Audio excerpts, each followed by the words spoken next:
Touch of Evil, good evening. Let me see, let me hit, oh gosh, what button am I gonna hit this time?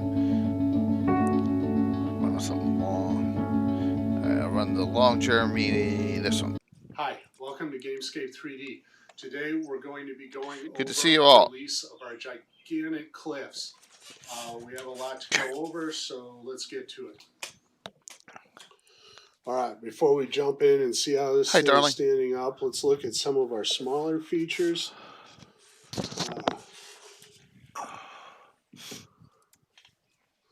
some of these figures out of the way.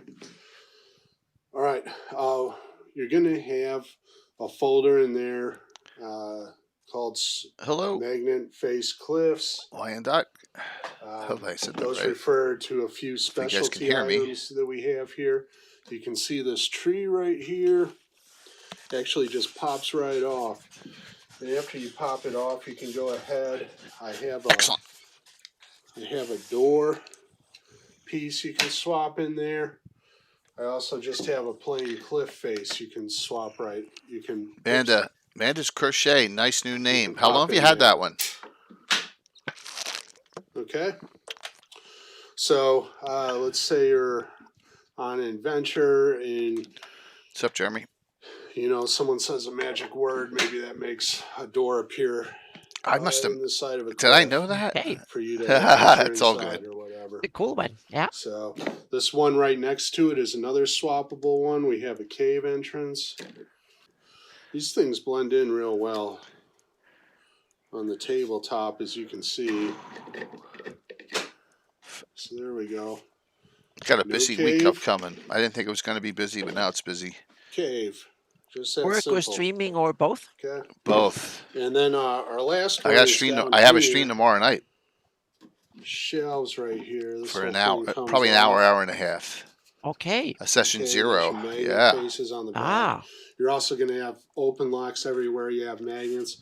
Most of the time you're going to want to use magnets. We're using players. 3 by 8 millimeter magnets. A couple older players that played before, but all new characters. With a little more punch than the 2 by 6s I usually lower level. use.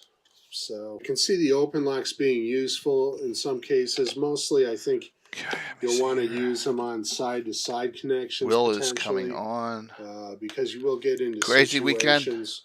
Where I understand that polarity isn't set up correctly for what you want to do, and those open locks. I'm in crazy mode right now. Override, but the magnets pushing away from long each shot. other. In terms of this base here, you can use any 1/4 inch material. I'm using hardboard here. You could use 1/4 inch cardboard, 1/4 inch foam core, some kind of plastic, plexiglass. I'm going to ask the question out there. Did you all get your badges? Material and shim it up a little I'll ask it a couple times. Or double it up, whatever. So there's the hardboard I'm using. Okay, and these set right on top. I'll go ahead and move these out of the way so you can sort of see the front mechanism. Okay, so we got magnets all along here.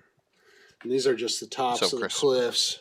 Your board sets right in here, and you do not need to cut precisely. We got a lot of overlap coverage there. As you can see, in most cases, most spots, you're looking at up to 1 inch of coverage. So, you know, if you're within 1/2 inch, that's going to... Darling, I know you're here, but just had to go through it anyway. And then we have magnets, and these things just pop right in there and hold things into place. This one here is an earlier one. You can see I went a little deeper. I decided to change that for the one I'm releasing you, so you don't have so much 3D print coverage going back.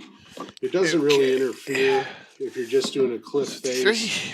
But if you form these talking to myself, everyone. Sorry. Butte, that extra I'm winning my conversation. Taking up a lot of space. So I'll trim that back a little bit. So there you go. That's how those top plates hold into place. There are a few features that cool I'm stuff not showing today from Jeremy that will be available in your kit.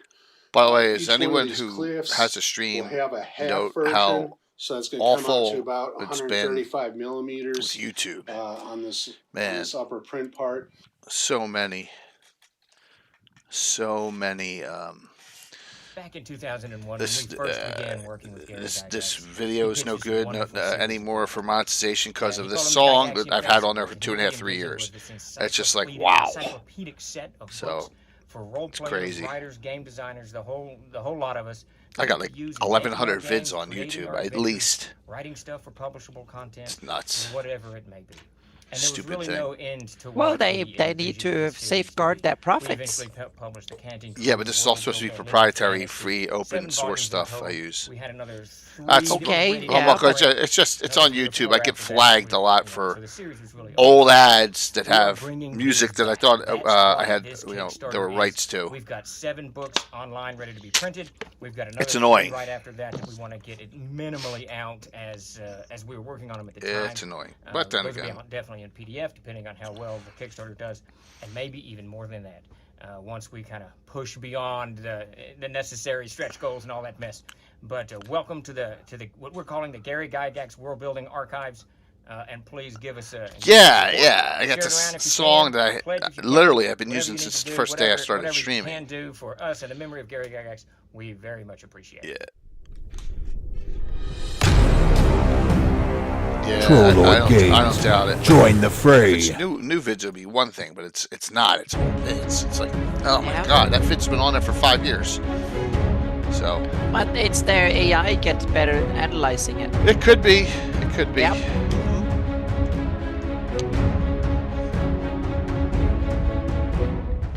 And also, if other people are struggling, so they are after Google about rights and stuff. So they demand that Google are policing the content on YouTube more harshly than before too. Cool. Because Google, I don't think care much if it's just for them. Me too. That the thing is, they don't want to get sued. Oh yeah. Agreed. This.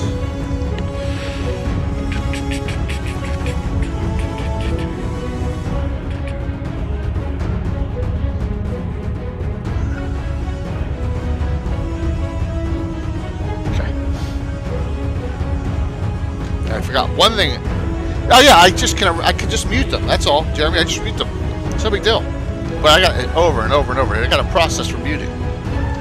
So I just mute them. That part. It's just annoying. Yeah, it's just like muting them's easier. It's like 3 clicks, but like it's like 2 to 3 a day. I'm getting in my email. What's up, Curtis? Hello. I think I didn't do this update. I don't think I did this. I think I forgot. Yeah, I did. I just was like, whoops.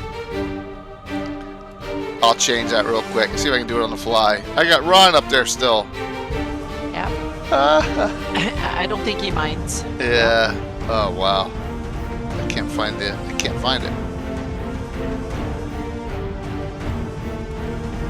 There we go. Here comes a stream crash. No, I'm just kidding. Uh-oh. Nah. Should be able to pop it in there. Boom. Everything else is updated. Oh, Doc, thanks. Coming live. Doc, thanks a lot. Good to see you. That was awesome of you. Thank you so very much. Yeah. There we go. Some of them are going to be showing. So good to see everyone. It's a Sunday and I'm a little frazzled. Not too much, Anna, but a little Okay. bit. You know, Yeah. just thank you. So, yep. All right, we are a little early. Will's supposed to be coming on. Memory Dvorak is going to be coming on discussing this. Oh, that's cool, Touch. Just, there's going to be a lot of them on there that are just like, wow, that's cool, and there's a lot of depth with on the old vids. I always say, someone asked me the other night during the game Thursday, where do I go to for your rules? I'm like, they're all over the place. I was just going to say, you need to do like me. You need to put it together and publish it. Yep. No, Oh yeah, you should. You should. I can't make money on it. No. I'm not going to make money on mine either. But you have it for you, so all you need to do is write it up and publish it. put it on a website and let people download it. That way they can understand what's going on at your game table better. Yeah, I don't know if just. Oh, I definitely you should do it. I don't know about that. I mean, I put down I have a hybrid of 1E, 2E rules. I think that's. No, because there's so many different ways. I mean, look at the OSR. There's like 25 different flavors Right. of old school games. And yours is one of these flavors. And there's so many Thanks, different Rascal. ways. Yeah. Mine is some sort of hybrid between some 3, some 5e, some old school thinking. Okay. It's a combination of it. A little bit of old school, a fair bit of third edition, and a fair bit of and a large chunk of 5e. No, it's just a lot, Yeah. and I just don't have time as it is. I don't know. I don't know. It's just because but they're constantly you play should, test you and should. change them, and Oh yeah, but you should. Yeah. That way you have a reference for your players and for yourself too. that's what my 20 books behind me are for. And Exactly. That you should gradually replace them with an electronic version of your rules. I don't know. I'm doing it primarily for myself, so I have a set of rules that I can work with and tweak and stuff that I have with me, and that way I can share that with the world, and I'm going to make it Creative Commons. So yeah. Okay, well, I have no problem. That's pretty cool. That's really a cool thing. I just don't know when I'm going to get to that, along with all the other stuff. Oh, but you have the rules already for yours, just to publish them in some form, so to speak. Yeah, but then I have like 12,000 spells. 12,000, I think. You don't need to publish all of them. Yeah, you can do them. They're in multiple books, and all. I'm not. You can outsource some of that part, but it's the core rules and stuff. I think it's cool. Meaning, and you go with it. Yeah, you should definitely maybe down the road. It's not going to happen this year. No. With all the other stuff. It's a retirement project. Yeah, that I'll go for. That'll go for the retirement project. Yeah. So Curtis was really happy. I sent him a message. I see Curtis is on, and I can't do it, baby, because I don't own them. I don't own them. I can't put them in an internet spell book when most of them are in publications. So yeah. Imagine retiring. I am imagining retiring. I'm under 5 years before then I'm out of here. So it's under 5. Yep. Yeah, I'm counting the days down, or years, or whatever it is. Awesome. So, yeah. Yep. The same thing. Curtis will be retired before I am. So Curtis, I told him that I put it in the Forgotten Realms link, and I sent Ed a download of Visions 3, and he was really impressed with it. He said, "I'm especially enjoying Curtis's article." So there you go. So he was happy about that. More Ed, right? So that was a neat thing to have Ed compliment Curtis's article in Visions of GREYHAWK, which was cool. Yeah. So let me just put, all right. So there you go. I just put in a message to maybe he's running late. So 12 years. Oh, that's cool. So yeah, an evil article. So all right, tonight. How did this come about? This topic discussion. It's a good topic. Comes perfect timing for me, so it's good. Perfect. Yep. I know we've done stuff on fighters and all, but this one's a little for a different direction. Someone said to me, "What's the difference between a fighter and a duelist?" And I said, "A hell of a lot between those two classes, and old school my game and old school 1E. Yeah. It's a huge difference." And then I forget the other. I won't name who the other person said. Well, a fighter can fight with 2 weapons, so same as a duelist. Okay, but that's so I said, all right, I'll try and do a show on the branch outs of the evolution, like the fighters evolved and what's going on and how it adds flavor to your GREYHAWK campaign. And that's how we came up with this one. Yeah. So, and Will did a lot of stuff on 1E fighters, which is good, and we talked about that a couple months ago. And he's doing a lot of 5e stuff, so maybe he will do a 5e maybe he'll subclasses or something down the line. Yeah. Maybe he'll discuss some more too with 5e. I'm not sure if he's done much with it, but all right. So also here, Michael Zuzak wants me to push this one here. Let me see if I got the right. My God, I got too many shout outs on here, Anna. Holy there it is. All right, so last week of this, the Tome of Essential Horrors from Frog God. We are beside their site, we are the top reference. Lord Gazamba channel has gotten the most people to sign up for it. So there you go. Mm-hmm. So it's going to be good. If it's anything like their last book that I got, and I'm using, and I have a lot of monsters in it for Thursday. And of course, my guys were so transient. If you notice, Thursday night we really got done anywhere. We got through like one fight, But that's my life and my existence. So classic D&D reprint giveaway tonight. And thank you all for the hype train. Really appreciate it. Last question. I said it a little earlier before we run. Did you get your badges? Is there any role for a Street Fighter play? Doc, boom. Watch this, Doc. Pop. You knocked it out of the park. You knocked that question out of the park. And the answer is, in my game, absolutely. I'm going to show you something that I tweaked it even once more. It's in playtest now. So that's a great one. That's a great question. Is there any place for the Street Fighter? Because everyone thinks fighters are boring as hell, right? So, yep. So hopefully, if you didn't, you will be getting your GaryCon badges because who knows how quick they're going to run out this year. Hopefully, they won't run out as fast as we would think. And they hold off on some. I'm looking for something here to see if I put it in this one. I'm talking to myself, everyone. Sorry. I don't think it's in here. I think that one's old. All right, I'm gonna have to find it. So Brett and I used to say the straight human fighter might be the hardest character to play, used not for mechanics, but all its the flavor of background RP. Yes, but you can really make some changes to that class. It's not that hard. A couple you have a human fighter. And all right, darling, here's a question for you. Give me 2 or 3 abilities your fighter has beyond just swinging a weapon. We're talking about now Molly Hatchet. Battle Shout, I added. Now, the Battle Shout, and Tim hates it, but I don't care. Demoralizing Shout, yes, they're one and the same. Yep, absolutely. Straight fighters only, not multi-class fighters. Your class, your edition rules. See, there you go. Yeah. Yeah. See, yeah. And you have a puppy too, but yes, there's a couple others. Weapon specialization, taunt. I don't know if she has taunt or not. And there's some other things too. So, yeah, taunting. Yeah, absolutely. So, and that's another cool one. So I am really upset now that I don't know if I have the latest update. Let me take a look at the date on this. 8/7/2023.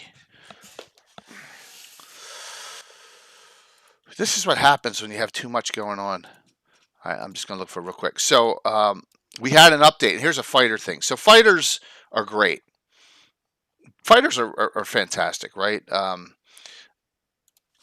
You can do a lot with a straight fighter, and from there, everything else like expands out, right? Oh yeah, there we go. I got it.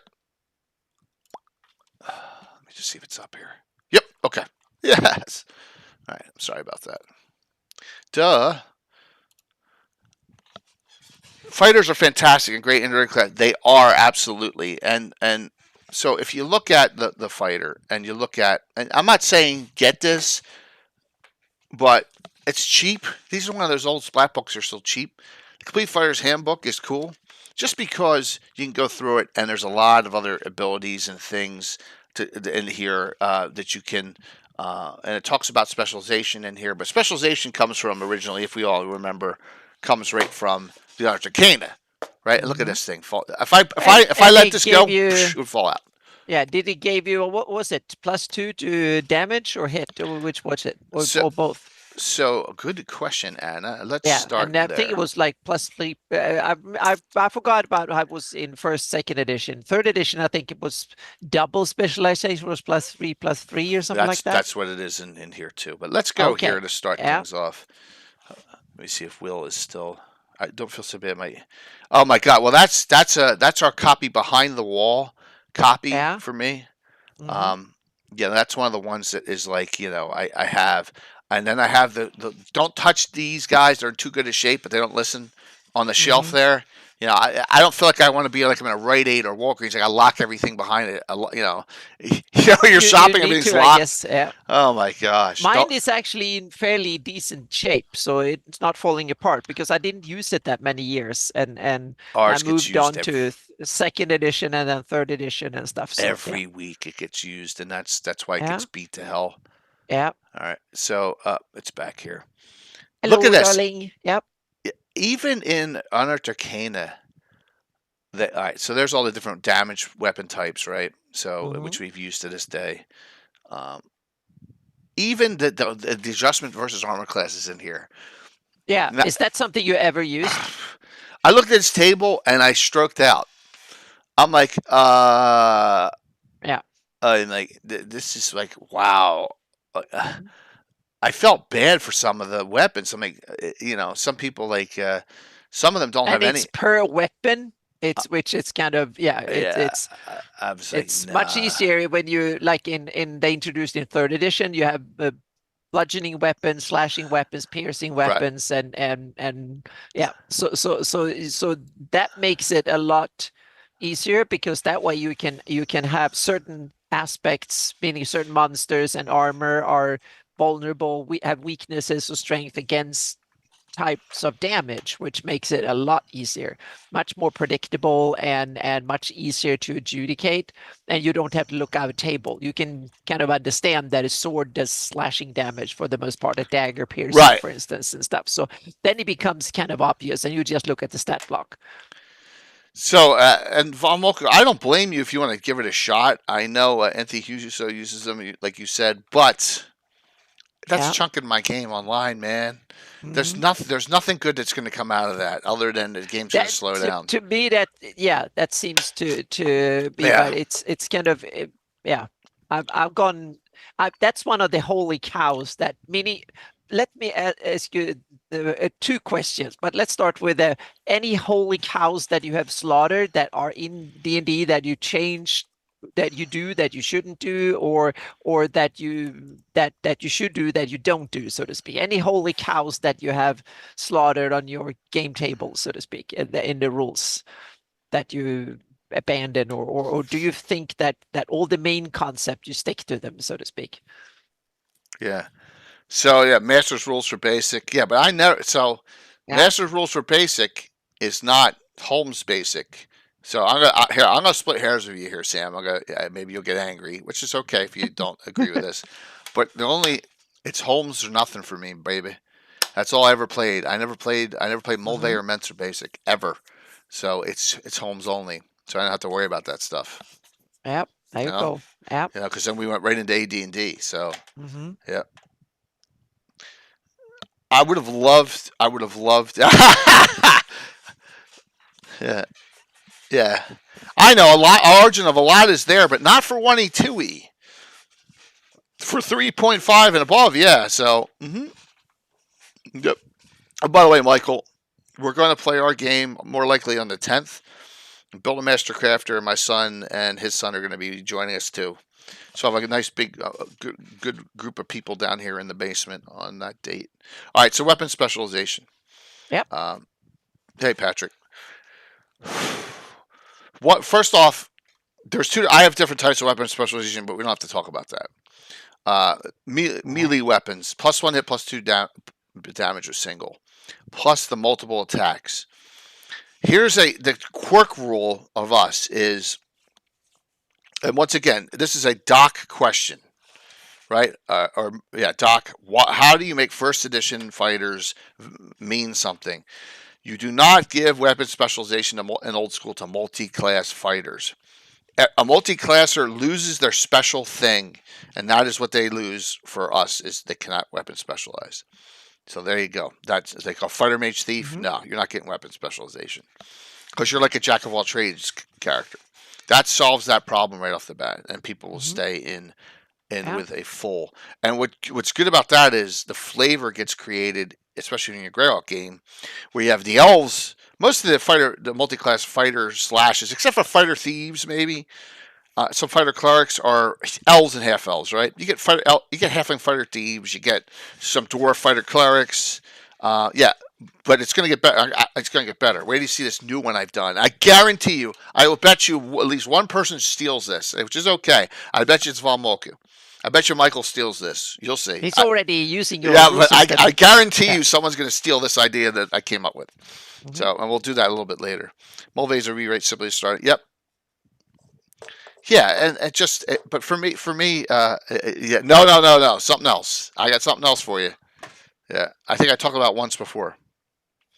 So that's single. So if you have 4 slots at first, one of them goes away. So you have longsword and specialization. You have 2 other slots.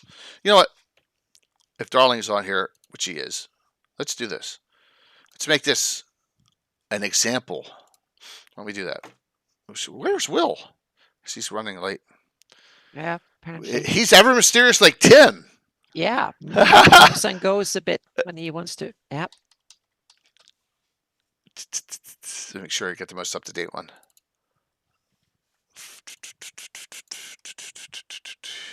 Wow, there you go, 8th level fighter. All right, so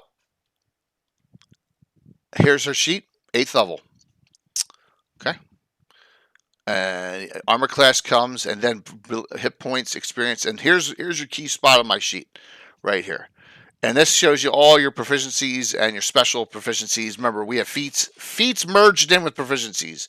4, she has 4, and then 1 at 3rd, 1 at 5, 1 at 7, because she's 8th. And there you go. Battle Axe. That's 1. Double specialization. That's 2. You can't double specialize at 1st level. So it's only single, and then you can double at 3rd if you want, or, you know. Then you have a prerequisite, and you have her improved critical. She crits on a 19 or 20. That was in 3rd edition, right? Forever. That's a big 3rd edition thing. She's proficient with light crossbow. She has a defensive training, which is just a -1 to her armor class, and then she took taunt. And then other special abilities that's free, battle demoralizing shouts free. Over here. And that's your fighter. She's a Molly's a monster, 82. Yep, absolutely. So that develops, this fighter is now unique from what she has taken. What's up, Mike? So if we come here, these are all the special proficiencies we allowed outside of, you know, these are, let's be honest, these are 3rd edition feats, Anna.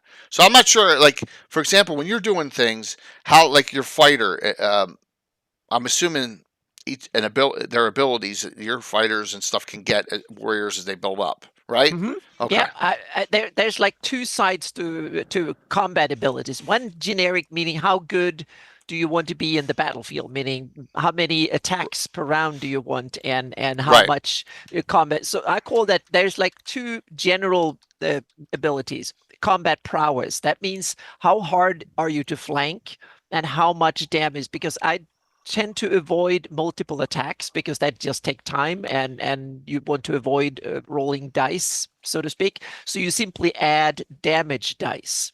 So the more you take it, but you can also dial it up. If you want to attack more than one enemy, if you have combat prowess that goes up, you can attack more enemies. You can simply divide up the damage dice. Take a longsword has a D8 damage dice, and then means that if you have combat prowess goes up, you roll 2d8s as damage, or 3, or even up to 4. So the top one is 5 when you're like really, if you want to be top warrior, so to speak, then you can roll 5 damage dice. But that's the equivalent of doing 3 attacks. So you're not doing multiple attacks. You're doing 1. No, exactly. I do 1. Huh. You can attack multiple enemies, but then you get penalized because you have to take these damage dice and simply divide them up and say, well, I attacked 3 of them, so I get like, I can use 1 on the first one as well. But you get your strength bonuses and all that on top. So you kind of penalize. If you spread out your attacks, you're penalized, because I want to keep the momentum going, so you just do 1 big attack and then you hit, so to speak. But that's the general kind of specialization. You become generally a better warrior because you get better combat maneuvers, and you can also, you don't get flanked as easy. You can fight multiple enemies and still don't get disadvantage and stuff. But then you can also say, well, I want to be the best swordsman, or the best using a spear or whatever weapon it is. You can specialize in a weapon.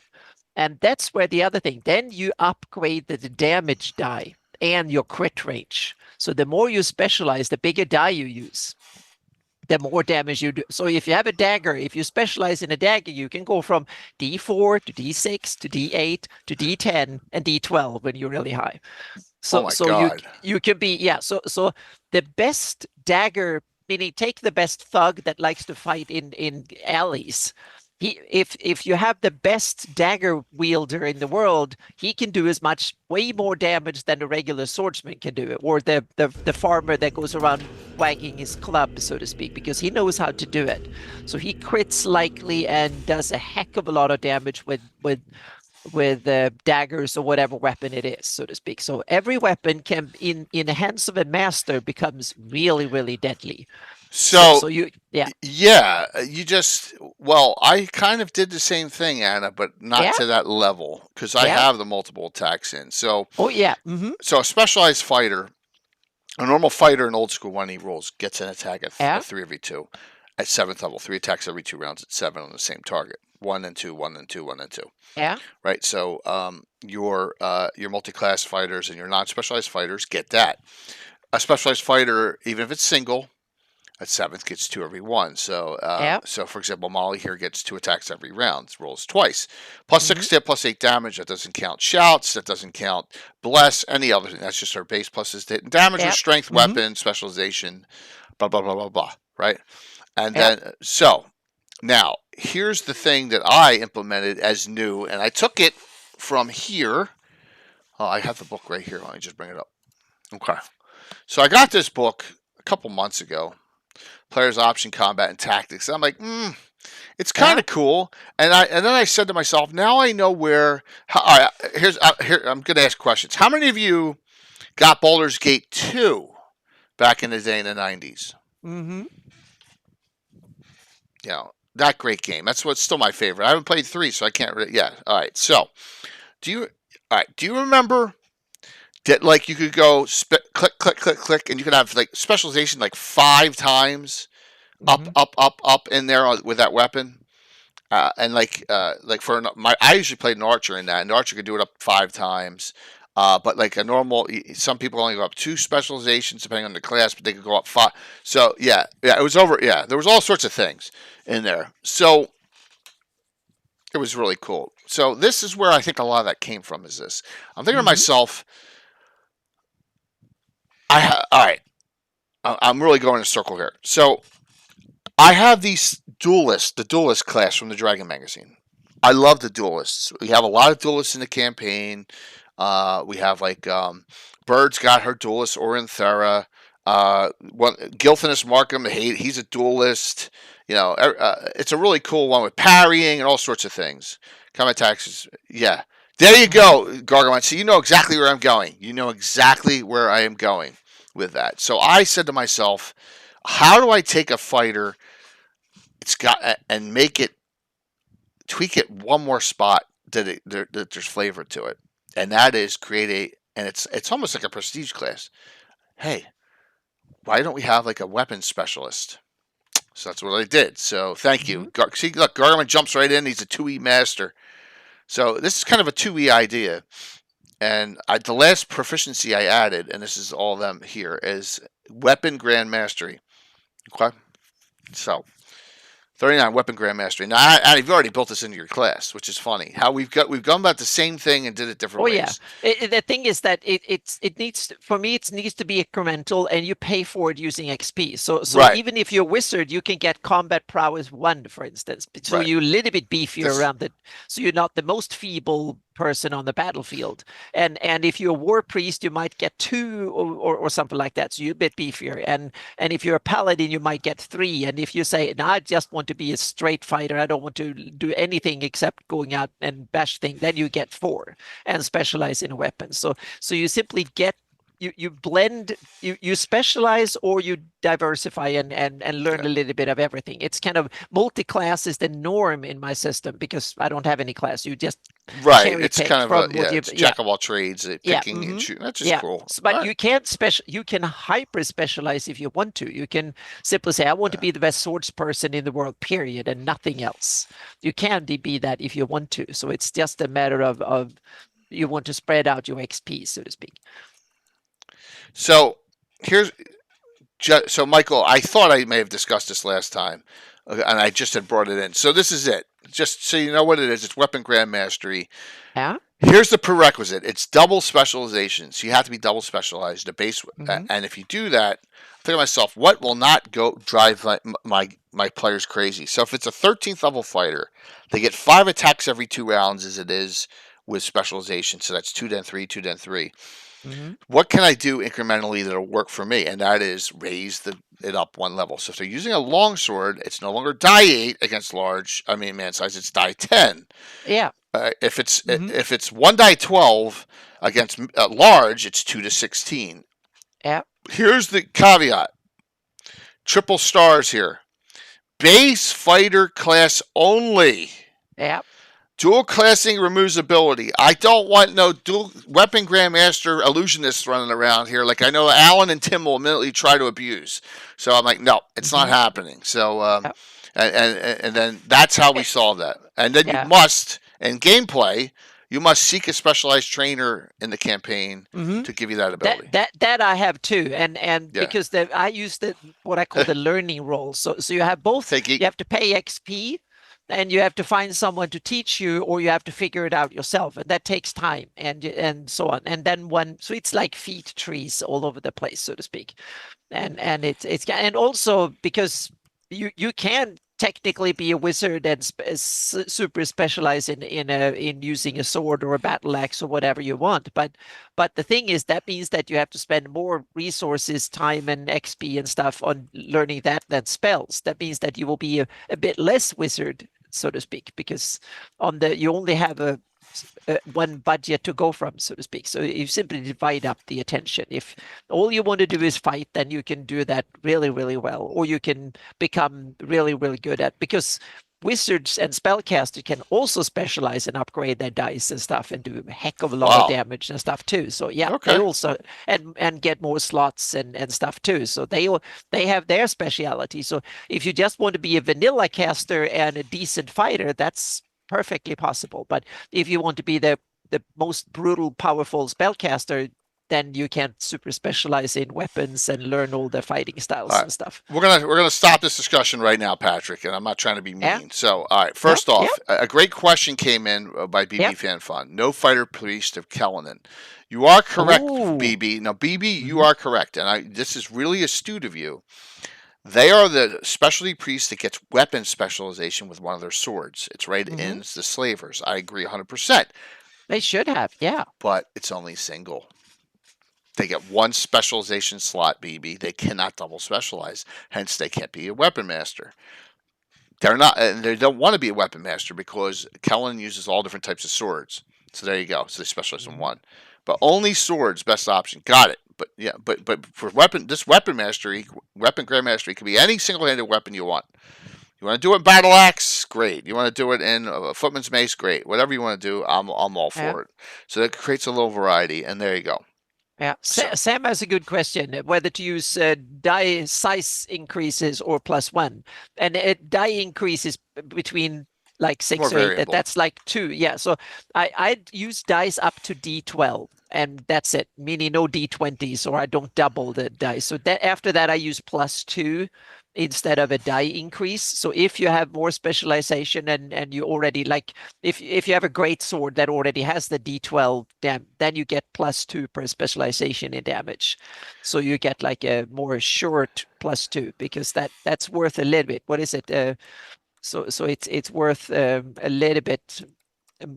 It's roughly the same. What is it, like 2.5 per die increase from what or to what? Yeah, for a D6 to a D8, for instance. That's roughly 2. No, the mean is it goes from 3.5 for 6-sided, right, to 4.5. 1 point. Yeah. So Oh, 2.5 to 4.5. No, 3.5 to 4.5. That's it. Okay, so it's That's it. one. Yeah. Yeah, it's one, but Yeah. the higher end's Yeah. more. Yeah. So Yeah. So yeah, I simply said yeah, +2 because it would be like from a D12 to a D14, but we don't right. have any D14. So Well, for me, for yeah. the longsword, we talked. Bill and I talked about this because I always Yeah. Bill's the voice of reason amongst my players, as you all probably have Yeah. weaned. Hmm. What do we do about 1 die 12 for longsword? And I said, well, just do the 2 to 16 because bastard sword two-handed gets 2 to 16. Yeah. And it's against giants and all that stuff. Oh yeah. So yeah, Yeah. so I two-handed just sword is went still with 3 to it. 18. You can't Yeah. do this. You can't because you Yeah. can't double specialize with a two-handed Mhm. sword unless Oh, you're you can't? you can't. By rule, you can't. All right, so by rule, here's the thing. By rule, you can't specialize with two-handed sword or polearms. I think they're worried about too much damage. But here's the caveat: we have the Yeah. Foot Knight / Saxon, which allows you to double specialize with those. That's the only class Mhm. that allows in our game. Yeah. But they're not straight class fighters, so they can't be weapon grandmasters. Mhm. Simple. Yeah. So yeah, 22. In the digital age with VTTs, you could do any dice, but I want to be Sure, able to play it at a game table using absolutely, physical dice too. So that's absolutely. why I put a +2 You on could. top when it goes past D12, so to speak. It's Yeah, well, we and like also, rolling. yeah. Yeah. So Go ahead. I gotta go to this. And Patrick's Yeah. talking about how at 3.5. And Patrick, I'm scarred, and I've said this a couple times. I got Casey Brown's half orc character, right? I got his character before I converted it to my game.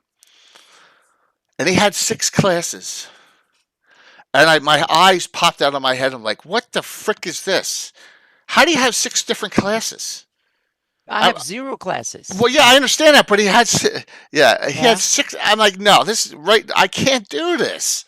Well, either you don't have any classes or you need to have a lot of them. So Not 6 classes for one character. Oh, you mean that way? Oh, yeah. That's Yeah, third yeah, it edition was, kind of yeah, crazy. Yeah. yeah. And it's a problem because a lot of classes comes with a lot of, you get a lot of stuff Whoops. when you just, if you take one level, they're front loaded with a whole bunch of stuff. 3 That's triple class yeah. 3. That's it. Yeah. So, yeah. Yeah, hyper opposite. Yeah, see, I can't deal with that. I can't deal with that. But that was the what they call the min-maxers from third edition. Exactly, and I know they need to be that way because of how crazy the game was. But for me, the triple class character, the fighter cleric mage, the fighter mage thief, they're vital to my Selene based elven game. You know, because that's where the elves are. The elves are the multi-classers in my campaign. Elves and half elves. It's just the way it goes. Yeah, good. In my rules, I haven't run anything more than like some test mark, but I can see that there are some things that will be that are not so common, meaning the fighter thief combination, so to speak. The good fighter with stealthy abilities and sneaky combat, that will be an obvious one, so to speak. You get a lot of combat prowess, you specialize in things like daggers and stuff, and then you add stealth. So it's the kind of the thuggish version, that type of fight, it will be very successful in me. And I also have one that is not being used in D&D much. And then I've taken the concept of sneak attack with bows to their sniping rules. You can do sneak attack with missile weapons, and it's a separate ability. So you can do one or the other. You can specialize and say, oh, I want to be the best backstabber and do sneak attack with light weapons or even heavier weapons, but close up, so to speak. Or you can say, I want to learn bows or crossbows and I want to kill people from a distance.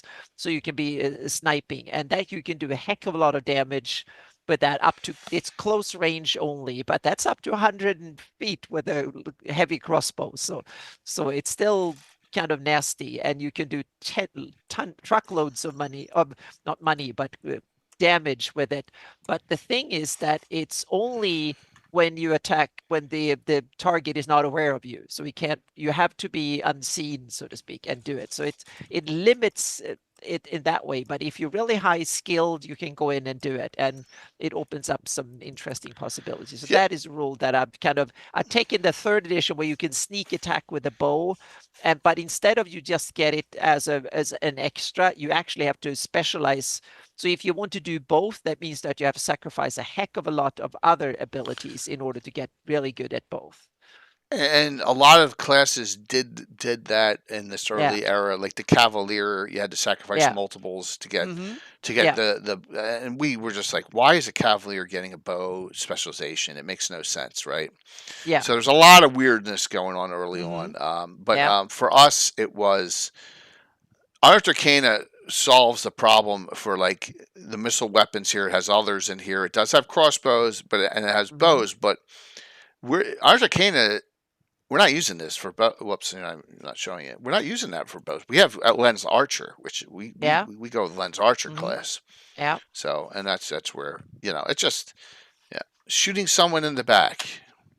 Yeah, I have rules in your honor, Jay. I have rules for friendly fire. Yes. Oh yeah, So you gotta have friendly yeah. fire.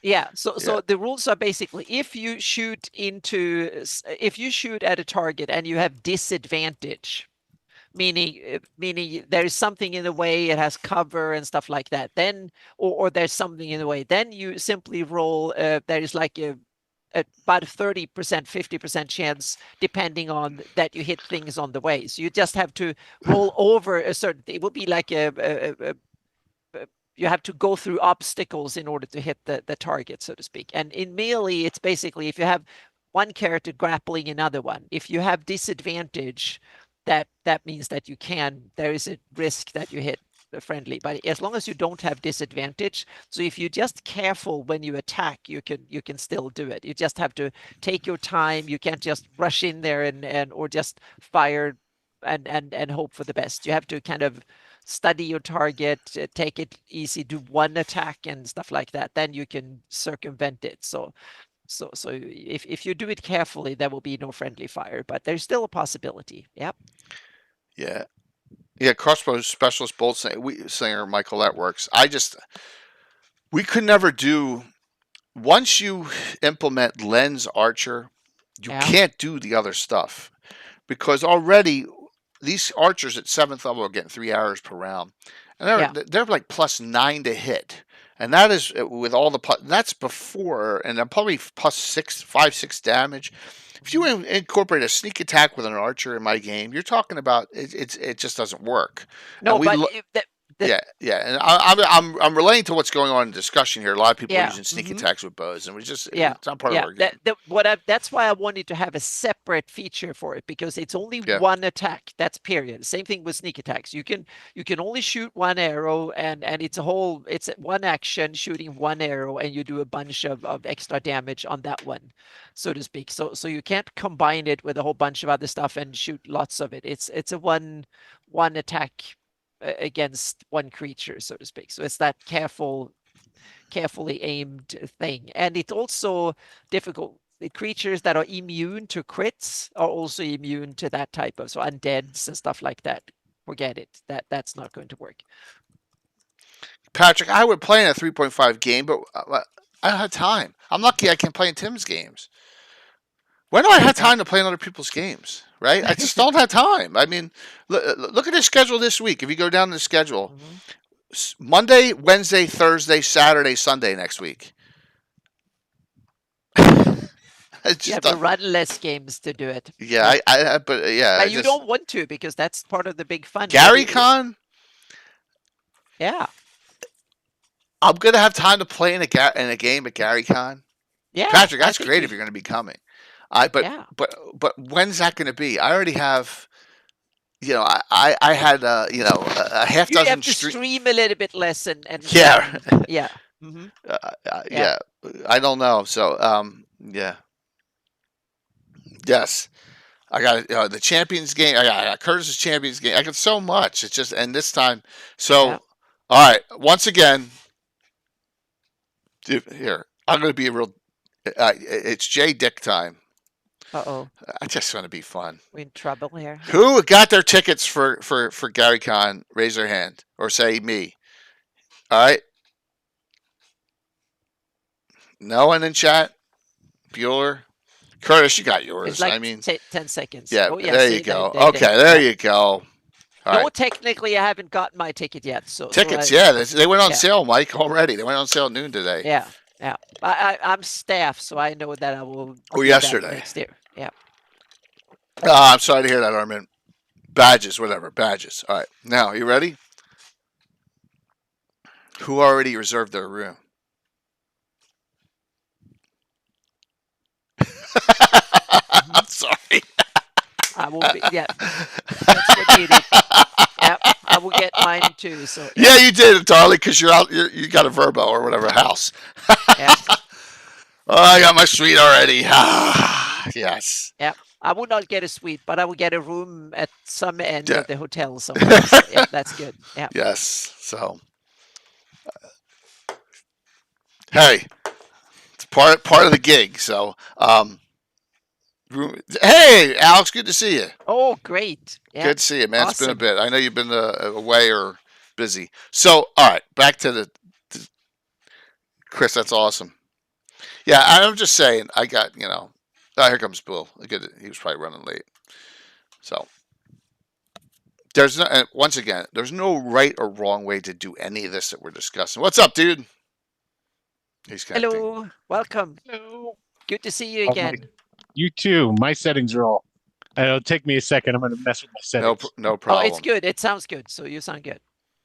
So Yeah, that's true, Jay. There are different styles of gaming depending on what you want. Meaning you can run a vanilla 5e, you can run Pathfinder, you can run third edition, old school, you can tweak it, you can run Shadowrun or Shadow Dark, and there's like a lot of cool ones. DCC, multiple cool game system, depending on the flavor you want. Rethix. I understand the prestige class, and Oh yeah. I understand it 100%. Hmm. And I've taken prestige classes like the Knight of the Holy Shielding prestige class and converted it to a 1E knight class in itself. That's the kind of way I like to handle those things. Yeah. Like we have a Knight of the Chase, which was Creighton Broadhurst's Tritherian Knight, and Bill wanted to play one, so we back converted it to a 1E class in itself. And that's what we do. So I understand about those specialty 3.5s. They're all throughout all those books, like Welcome Rituals and stuff. And there's some really cool things there. Just it's not for our game. Just the way, because we've been playing the way we've been playing for so long. So think about this. Yeah, it's just rehashed kits. That's true, Gargamon. To some Man, you are on degree, yeah. fire. They evolved from They the evolved. You're kit. absolutely Yeah. right. Yep. Yeah. All right. Took on a bit more flavor and became a bit deeper because they're not there in the beginning of the character Yeah. career of the character, comes halfway through. Will, did Yeah. you get your badge yet? My badge? Gary Con. Yep. Oh, no, not yet. I saw they went up. Yeah. Yeah. Are The, you going to Game Hall by any chance? No. No, I wanted to go to Game Hall this year, but unfortunately, I'm Damn. not going to. Okay. Game Yeah. Hall. Too bad. Yeah. That is definitely. Oh, there. That's why I can't find it. Here it is. That's definitely on my to-do list for next Mhm. year is to go to Yep. Game Con. That's great. Yep. So But this year, I'm going to be taking a trip also out Yep. to Ohio, so that kind of cut into yeah. Yep. my going and doing that. So By the way, Cliff's So, D&D reprint today. So here's my trivia question here. So how many weapon grandmasters already exist in my game? PCs. that didn't work. Tino 10. Rask 0. There it is. So what is the criteria for being a grandmaster? What do you get? Straight and class what- fighter, double Uh-huh. specialization, and you get up that level up, and like you were talking about in the weapon, Mhm. you get die 10 now with your weapon you're specialized in. Plus, you're able to open up your own training school center. Hold a place of a prestige. It's a title. And I love the idea. It's because if oh gosh, I gotta find it. So the Duelist. Everyone knows how much I love Duelist, right? Do we all know that? Or the Duelist. Here's my permitted races and classes. Duelist is here. Dragon Magazine 73. So it originally appears there. One of the best, really cool classes that exist in here. We got Dragon 73. Bring that up.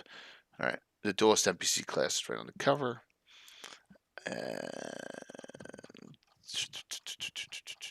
I forget what page it's on. You think I would know by now? Here it is. Yep.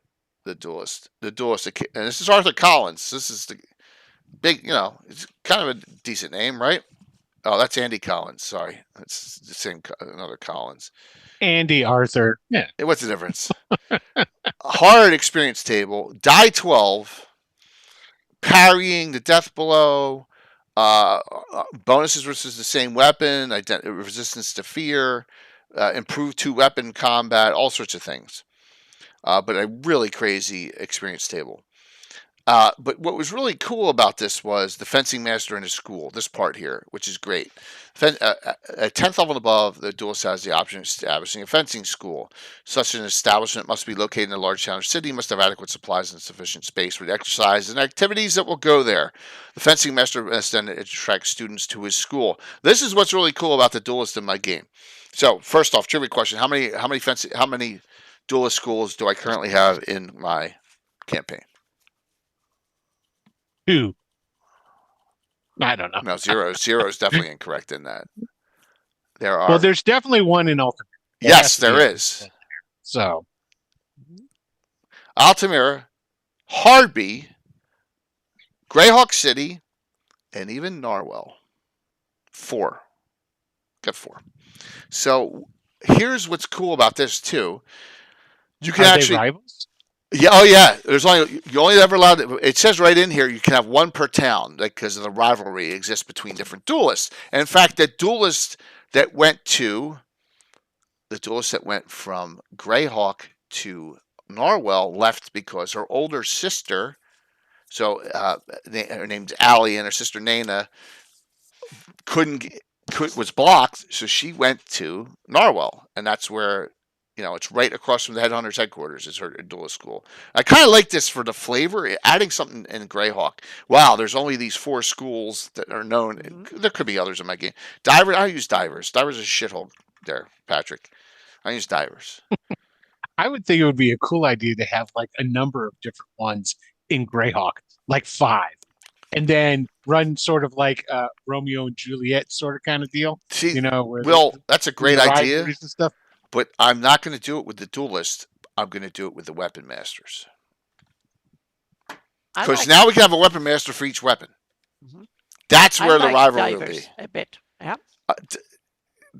So Divers is the home of Michael Baton, which is terrible to begin with, and a lot of assassins in my game, and Divers is like too bad History Prof isn't on. Divers is like my Kensington in Philly. Okay. Right, that's just the way we look at it. It's just so exactly Rockwell. GREYHAWK's poor cousin. That's the way we treat it. We don't use it that much. We use it as the joke of oh my God, you're from Divers. Do you bathe? That's kind of the way we do it. So the idea behind this is I love this idea of this dueling school, and that the weapon master with the straight class fighter. I'm like, I could do the same thing. And there could be more than one in the cities. And they could be rivals and hate each other. There could be one guy or gal who does broadsword, and another one who does falchion. And they think one's better than the other one. Mm-hmm. Right? And that's kind of the cool idea from this. By the way, if you look at this, the fencing masters can train PCs to get +1s in weapons outside of their regular abilities here. And it's something you got to be really careful with, and you got to take them out of the gameplay, but read up on it, and we utilize it here. So it's really a cool ability. Did you guys already talk about the Dragon article with the fencing schools? That's what we're doing right now. Okay. I didn't know if you'd mentioned the Dragon article. Okay. That's where we're on Dragon 73. It's 73? No. There's an article that came out that has different fencing styles and fencing schools through GREYHAWK. I have the Dragon number. I think it's really. Yeah, I'm trying to find it right now. Well, Will's going to educate me. It's one of the older ones though. So you're talking it's a 3rd edition rule set for it. I have the Dragon on my machine then if it's 3rd. And you figure I would have had that. I know it. I'll find it. So continue on. So getting back with this weapon master, there's one in GREYHAWK already that I know of, and that is what's his name, Saranac, and the 9 of Swords, right? And he is in Expeditions to Ruins of GREYHAWK. And I'm thinking to myself, perfect. He's a weapon master. as an NPC. So you know if there's one, and he fits the exact bill. It's third edition, but he fits the exact bill for me back converting it. So now that we have some more RP opportunity, um, so divers isn't going to be listed there, Patrick. What's your fascination with divers, man? It's got to be some kind of fascination with it. I mean, It's Cheap real the estate. seat of the vice royalty of former Grand Kingdom and stuff. that was It's like the 700 years Vienna. ago. No, yeah, but it's That's the not it. Vienna of the Greyhawk, so to speak. The Vienna of Greyhawk?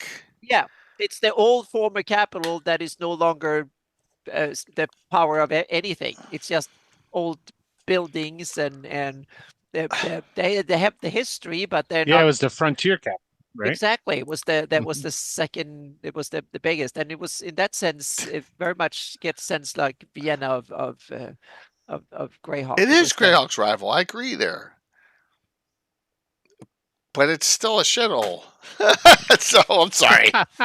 in some ways Vienna is too, but in other ways Well, it's yes, not. exactly, Yeah. exactly. So It could have been good at one time. Oh yeah, it was. Yeah. I am looking forward to.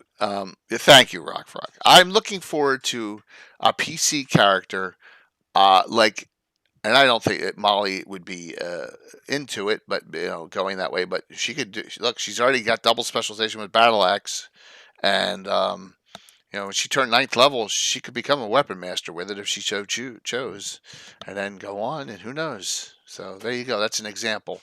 A straight class fighter. So, right? You could take weapon mastery at 9th level with your battle axe. Next level, you go up. Yep. Oh, I'm just saying. No, I'm saying for a school, like to go out. You could be a weapon master, but not have a. I'm not sure if that's your character to have in the school for it, right, or the training. But you would, but you would want to become a take weapon mastery. But I'm just saying all that part. That's all I'm saying. Because I think she's like kind of like out there and likes the free spirit life and all that stuff. That's what I meant. Yeah, of course you'd get the I-10 with your battle axe. Of course you'd want to do that. Yeah. Yep. My brother was a big Dio guy. You guys talking about Ronnie James Dio now? Oh my gosh. Oh yeah, Dio, Holy Diver. That's You know good what it stuff. was? You know what was all that? They always played those Dio songs on right, darling. So just hey, if you want to pursue that in the game, that would be cool. Oh, that makes sense. Divers, Holy Diver. Yeah, I got it. but Yeah. but always on the spinning amusements at the amusement park. Exactly, darling. We'd have to think about that. They always played Dio songs. Rainbow. They played a lot of Rainbow too. I was like, oh my god. So, all right, cool. Well, just so look, there's a hook, and like I said, I'm trying to connect the Greyhawk stuff with the rules, right, Anna? Just trying to. Hey, here's an idea for you. There's no weapon masters in Altamira. It'd be kind of cool. There is a duelist, and he claims to be the best duelist in the entire Flannis, by the way. We can play a 3.5 egg game in the City of Divers. Yeah, I'm trying to quit. So, I'm not taking Ed to Divers under any circumstance. All right, so, Will, thanks for coming, man. Yeah, thanks. I'm trying to find this Dragon magazine article. Yeah, but There's a couple of schools that they have throughout. I'm surprised nobody in chat knows what I'm talking about. I see. Where I are all don't. the Greyhawk heads, man? Hold on. Is Les on? Les, come back me up. What's going on? Les will be on Wednesday, by the way. Let's see. Yeah. So Anna, scale wise, I look at, and normally our game goes up to like 13th, right? If you go Yeah. beyond that, you're playing super high level, and it's like Yeah. that's where we stop. So if I look at a character in a 3 attack round, 5 every 2, and they're double specialized, and they're using, let's just say longsword against, and they're weapon master, and they hit 3 times, and they're double specialized, and they have a +3 weapon and good strength.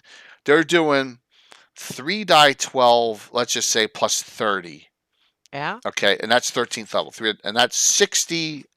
Let's just say that's 66 points, roughly, Per round. Yeah. per round if they hit all 3 times. Mm-hmm. What is your 13th level character doing in your skill? It will be. Let's say they use whatever weapons, and they specialize the heck out of it. So they basically get 5d12s. If they're done it really well, they could do 5d12s plus probably about 20 or so on top Okay. of that. Okay. So Slightly higher. they should be. I'm trying to get the math to be where 5e is, and according to Sly Flourish, we had a where the characters and monsters should be. So the top one should be 200 hit points. They should be able to do 200 points of damage per round at their really top. So they will. They might, if you deck out and you want to be the kind of, if you want to build the maximum capacity of doing damage, you probably end up roughly in those close to those numbers. That's why I think like Shadow Dark has really come on so much, is because it's 5e it's starting to have the same problem that like third edition and this new 6th edition, because I ain't calling it 5.5, that's on the horizon, is it's going the exact same path that third edition went, and it's getting crazy up there. But in Shadow Dark, they kind of pulled that back. Hit point totals and what have you, because that's like I always hear about, that's such an easy fix, when it talks about you got to do this much damage and stuff. I don't know if it's that early. Just have that less. Just have less hit points. So you're saying there's damage. The damage creep is really getting up there in this new 6th. The damage creep's up there in 5th. Okay. At high end, fifth is on the numbers roughly where third edition and fourth edition they've stayed the same. It was the same meaning in Pathfinder 1 I had characters that did 250 points in a round. Gosh. So and 300 was kind of possible too. So in some sense I think my Hawk Tails will be lower than Pathfinder 1 and because that was higher. But one of the things they do in most of these editions, they have so many attacks. So the big problem is not that you do a lot of damage, it's that you have to roll so freaking many times to see if you hit or not. So you can attack 6 times. So I try to get over that and simply say if you attack, you do one attack and you do a heck of a lot of damage. So that simplified, because I want it to run much faster. You can't spread out that attack, those damage dice, to attack several monsters or enemies if you want to, but that means that you will not be half as effective, so to speak. You will spread out the same amount of damage roughly over many targets over one target. So in that sense, it's better to go in wholesale on one target until you finish and then move on to the next one. Unless the targets but it's what I want to do with the rules is that I want if you have a powerful dwarven fighter, you should be able to take on 4 or 5 enemies and bring them down really quickly if they are beneath you in power, so to speak. So, but I also want there's a couple of things. Take a dwarven fighter, for instance, as an example. If you take a dwarven fighter and put him in his underwear out in the open field, if he's 10th level and there's 10 farmers with just the farm implements and clubs and simple weapons, they will probably beat him and kill him after 10 rounds or something like that. That in my rules, he will probably not a 10th level dwarven fighter would not survive an open encounter with 10 enemies, even low ones.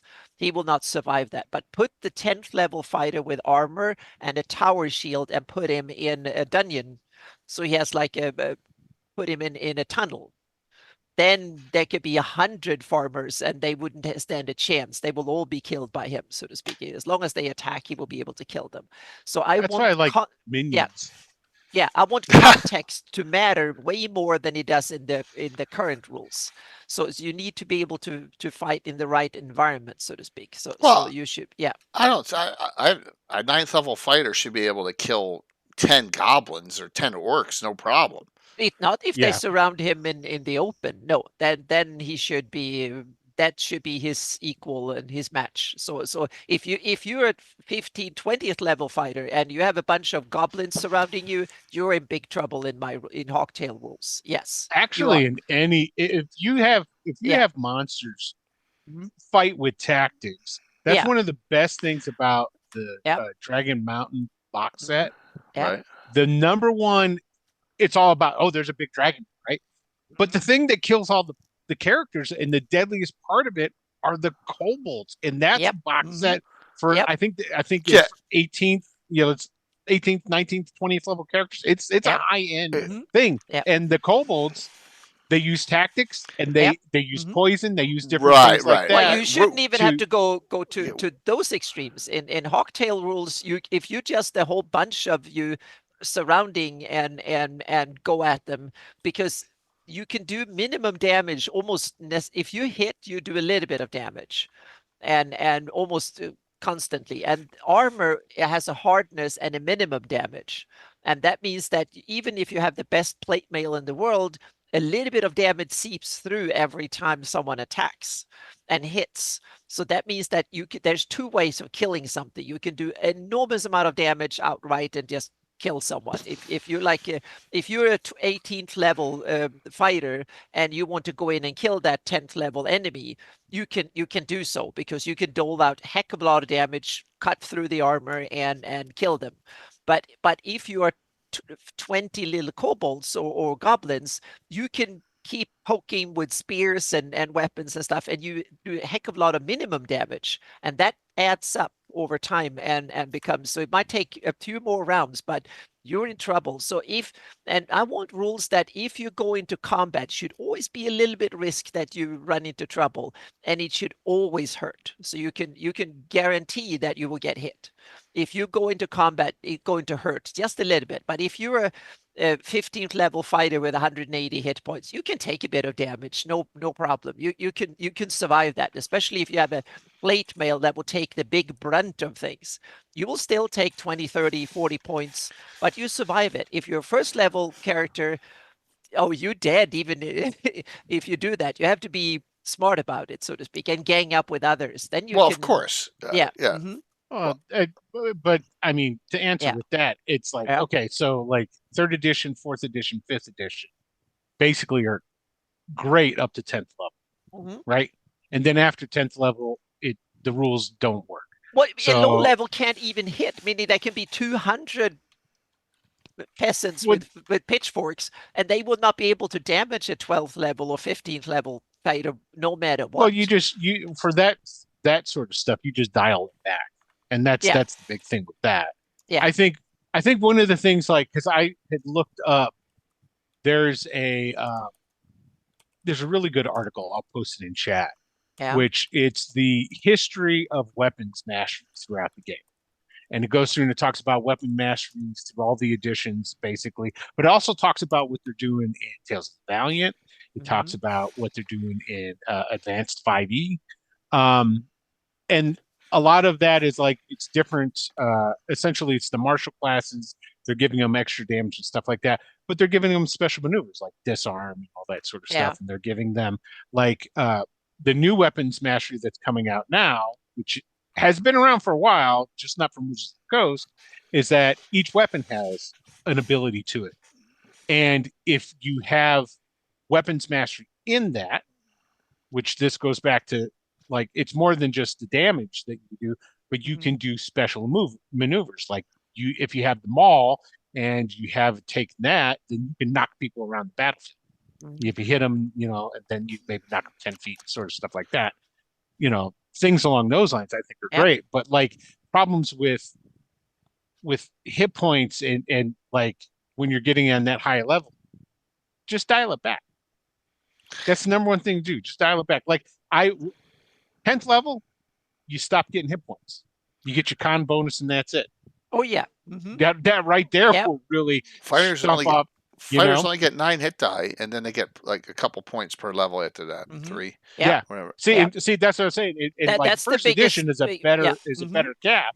Oh yeah, because the way it's designed. The characters need to say it's meaning now you can get like 500 or something like that, and that's ridiculous. Oh yeah. I don't know how many you can theoretically get, but a D12 up to 20 plus whatever. That's a heck of a lot. So depending on your builds and stuff. So but that's what happens with all these different games that become so.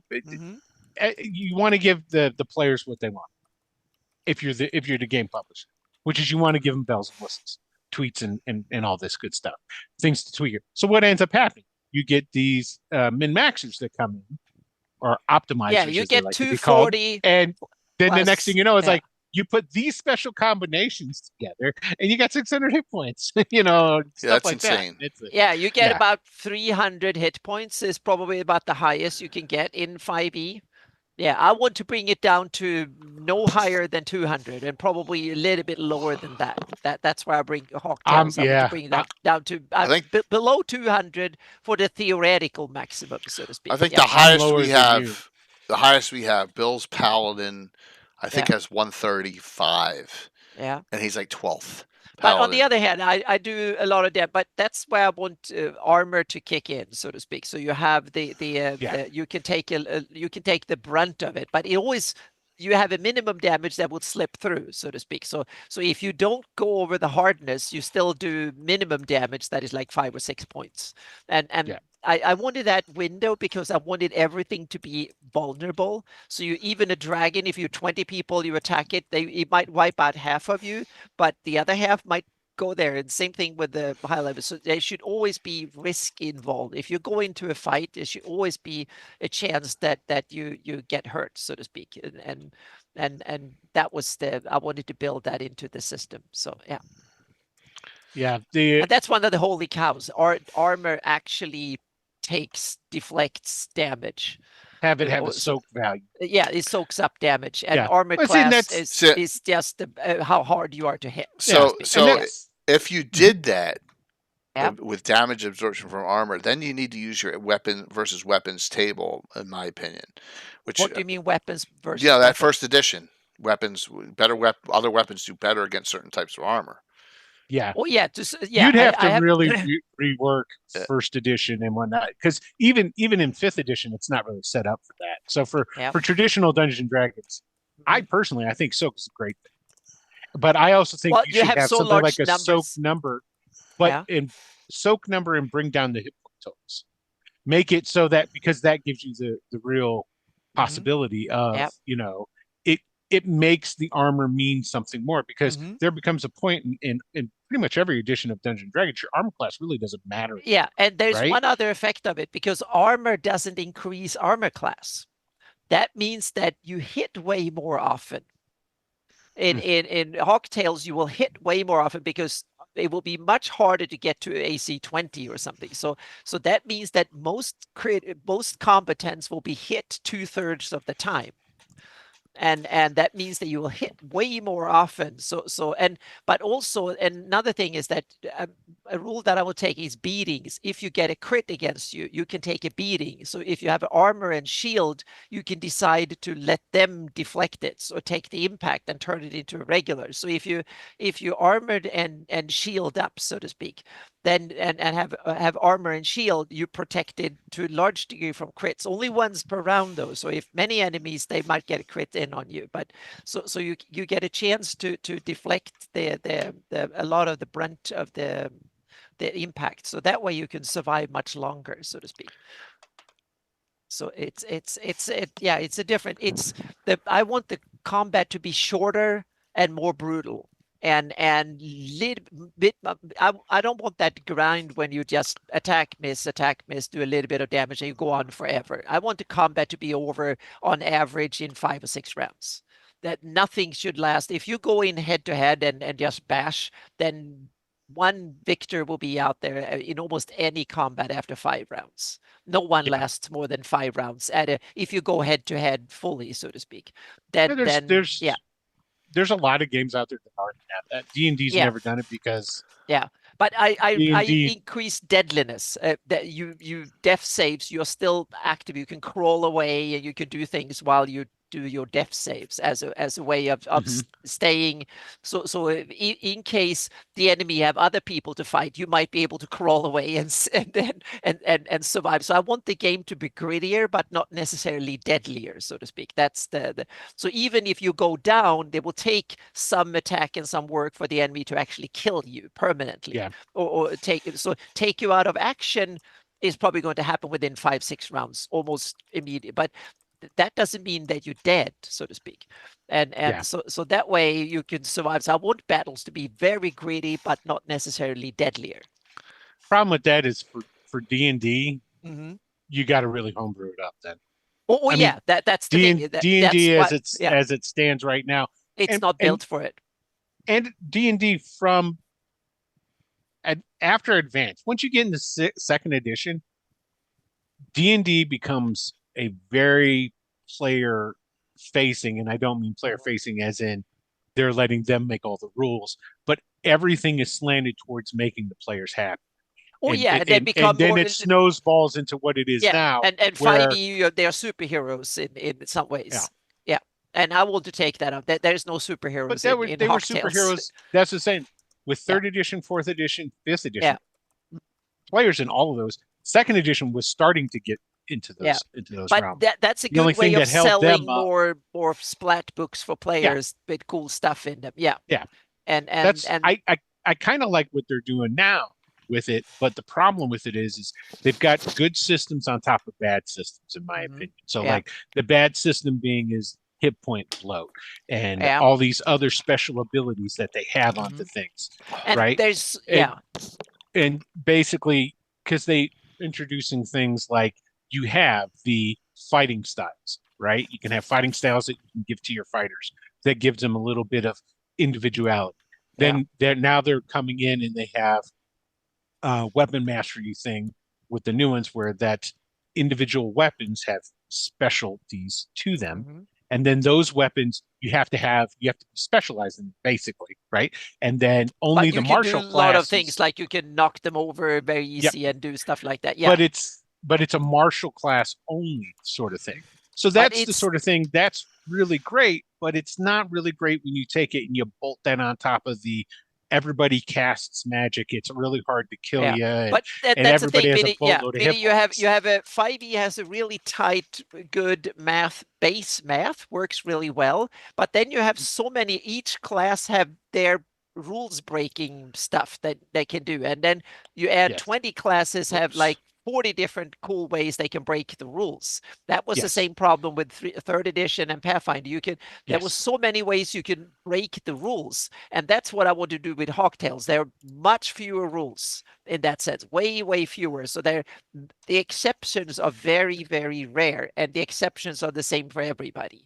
And that means that there are way less superpowers on the battlefield. It's much more grunt basic stuff. And I also have the exertion is a currency. So you have a few points of exertion that you can use to do cool extra stuff.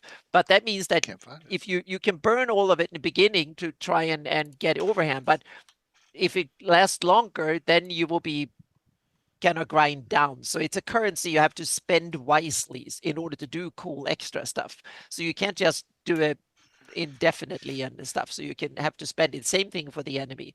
Or you can convert your hit points and risk it and say, well, I'm going to go whole in and try to kill him the next round and spend a heck of a lot of currency on getting the overhead, the getting on top of things. That means that don't push an enemy into a corner, because then they can be way more dangerous afterwards. So there's answers actually in all of the editions for this stuff. The problem is that they really need to focus on and explain how to be there needs to be better DM help. It's basically and also the problem. Sorry. There's like, for example, your wizards are too powerful. Well, are you really implementing spell components? Exactly. Yeah. Are you implementing the amount of time it takes to cast casting time? Are you letting people interrupt them? And, Are you having the monsters not play as stupid? If it's a smart monster, they know, hey, that dude over there is, that's the guy. Get him first. Is that happening? Because that in a lot of stuff, that's not the way it is. Yeah, So, but you know, I think those are great points, and I think that's one of the problems for published role-playing game systems is that they need to cater to every conceivable playstyle, or at least a large Yeah. variety of playstyle. They need to work in so many tables. Meaning, Jay, what you have done is that you tweak the system that works at your table, and Will, you probably house ruled a lot of stuff that it works at your table, and that's what I'm doing with Hawk Tales. I'm trying to make a system that works for my table, and it might work at 10 other tables around the world, but I don't think it will be a mass adopted system by any stretch of the imagination, because it will be specialized. If you want gritty, quick combat, so to speak, that can be deadly and so on, then that has few exceptions, but a complicated a simple to understand but hopelessly difficult to master system, then Hawk Tales is for you. Meaning min-maxers don't even apply, because there's so many dials that you can't foresee them all, that it's kind of scary. I've designed the system to be almost impossible to min-max with, because there's so many different dials. The base rules are very simple, and then the variability are endless. Give it to Casey or to Tim. Exactly. Give it to Casey or Tim and see if they can break it, because they will. Oh yeah, there's some, but there's a lot of GM or DM fiat built in, so to speak. So yeah, so it is that way, but it's by design. I built a system that will work at my table, so that's perfect. thing. But yeah, so it's kind of, but combat is such a cool integral part of it. Oh, by the way, so tonight's giveaway, unless you already have it, the winner will get both these. All right, there you go. Spell Tome with Council 8 and Zhang the Horrific. You get both. Now leave me with one copy of everything else, Will, right now. Good to know. Good. Okay. Yep. I'll put it on the list. So I can't believe how dumb I am. Someone asked, "Well, aren't you? You should publish your rules." Duh. Yeah. Some of it is. Yeah. Come on. And horror in the holes. Yep. Dum, dum, dum. Duh. So if you go to the back of the adventure, then you can get to some Carlos's. There you go. Supplementary rules here. Yep. It talks about how I do damage 1.5 times two-handed, 1.5 times secondary hand, strength, all that. Some of these are changed to protect the innocent, as I would say, class-wise. And then there's a lot of stuff here, and here's the battle demoralizing shouts even in here. The bring in, that's actually the bandit class. Talking about all the abilities there. There you go. Defender. That's the halfling. That's the halfling guardian, right? It's in here. Yep. So that's in here. The Inquisitor. That's in here. Paladin subclass. Necromancer. My version of the Necromancer. And Carlos even put a lot of spells in here. I put this full spell list in, just changed some names around, but most of the spells he added in. So you have a list. With a lot of, and here's a lot of special abilities for Necromancers. The Thug, that's actually the Thug from 2nd edition, and then the weapon proficiency, how I do my weapon proficiency system. But most of the names of the proficiencies are changed. So you can just ask me what they are, but a lot of them are changed slightly. He wanted to do that. Shield Mastery isn't, but there's a lot of them that are slightly changed. Weapon Mastery is not. Super Weapon Mastery is not in here because it wasn't thought of back then. So, all right. So there's a lot of rules in here, and there's a lot of spells in here too. So there you go. That's a good place to start if you want to get a question to both of you: have you used shield walls? Is that a thing in your game? Not walls, not shield walls, but I use shield bash.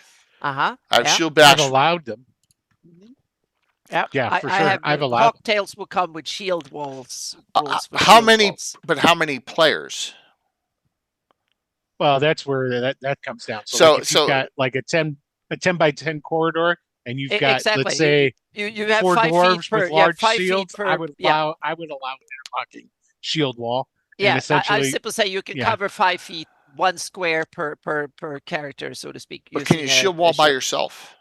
Oh yeah, if you have a 5-foot corridor, you can shield wall by yourself. Well, I guess I take that back. Yeah, in that regard. That's how I do it. That's how I have an example with the dwarven fighter that he can shield wall in a 5-foot corridor. Yeah. Okay. Yeah, if you got a narrow enough entryway, right? And then it simply means that you have advantage on all your defense rolls, and the enemy has disadvantage attacking, so to speak. And then you become, and you can also do press the attacks. You can actually go up against the enemy, and then you will have advantage on your rolls, and then equals up because you can hide behind the shield. So then you give the enemy normal attack rolls, and you have advantage on your attack rolls, and the enemy either have to suffer that consequence or have to retreat, so to speak. So you can take terrain by simply moving forward with your shields and then bash like crazy and then move forward again. And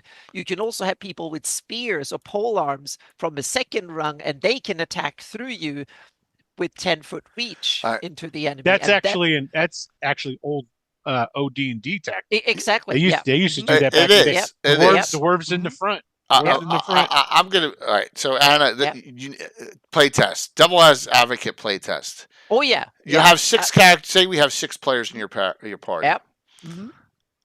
3 of them are gonna have to be fighters then. Well, this is primarily tactics that larger formations. Imagine when you have a bunch of orcs or hobgoblins doing that technique. I see. So you're talking about monsters mostly, because what I'm saying is your player characters.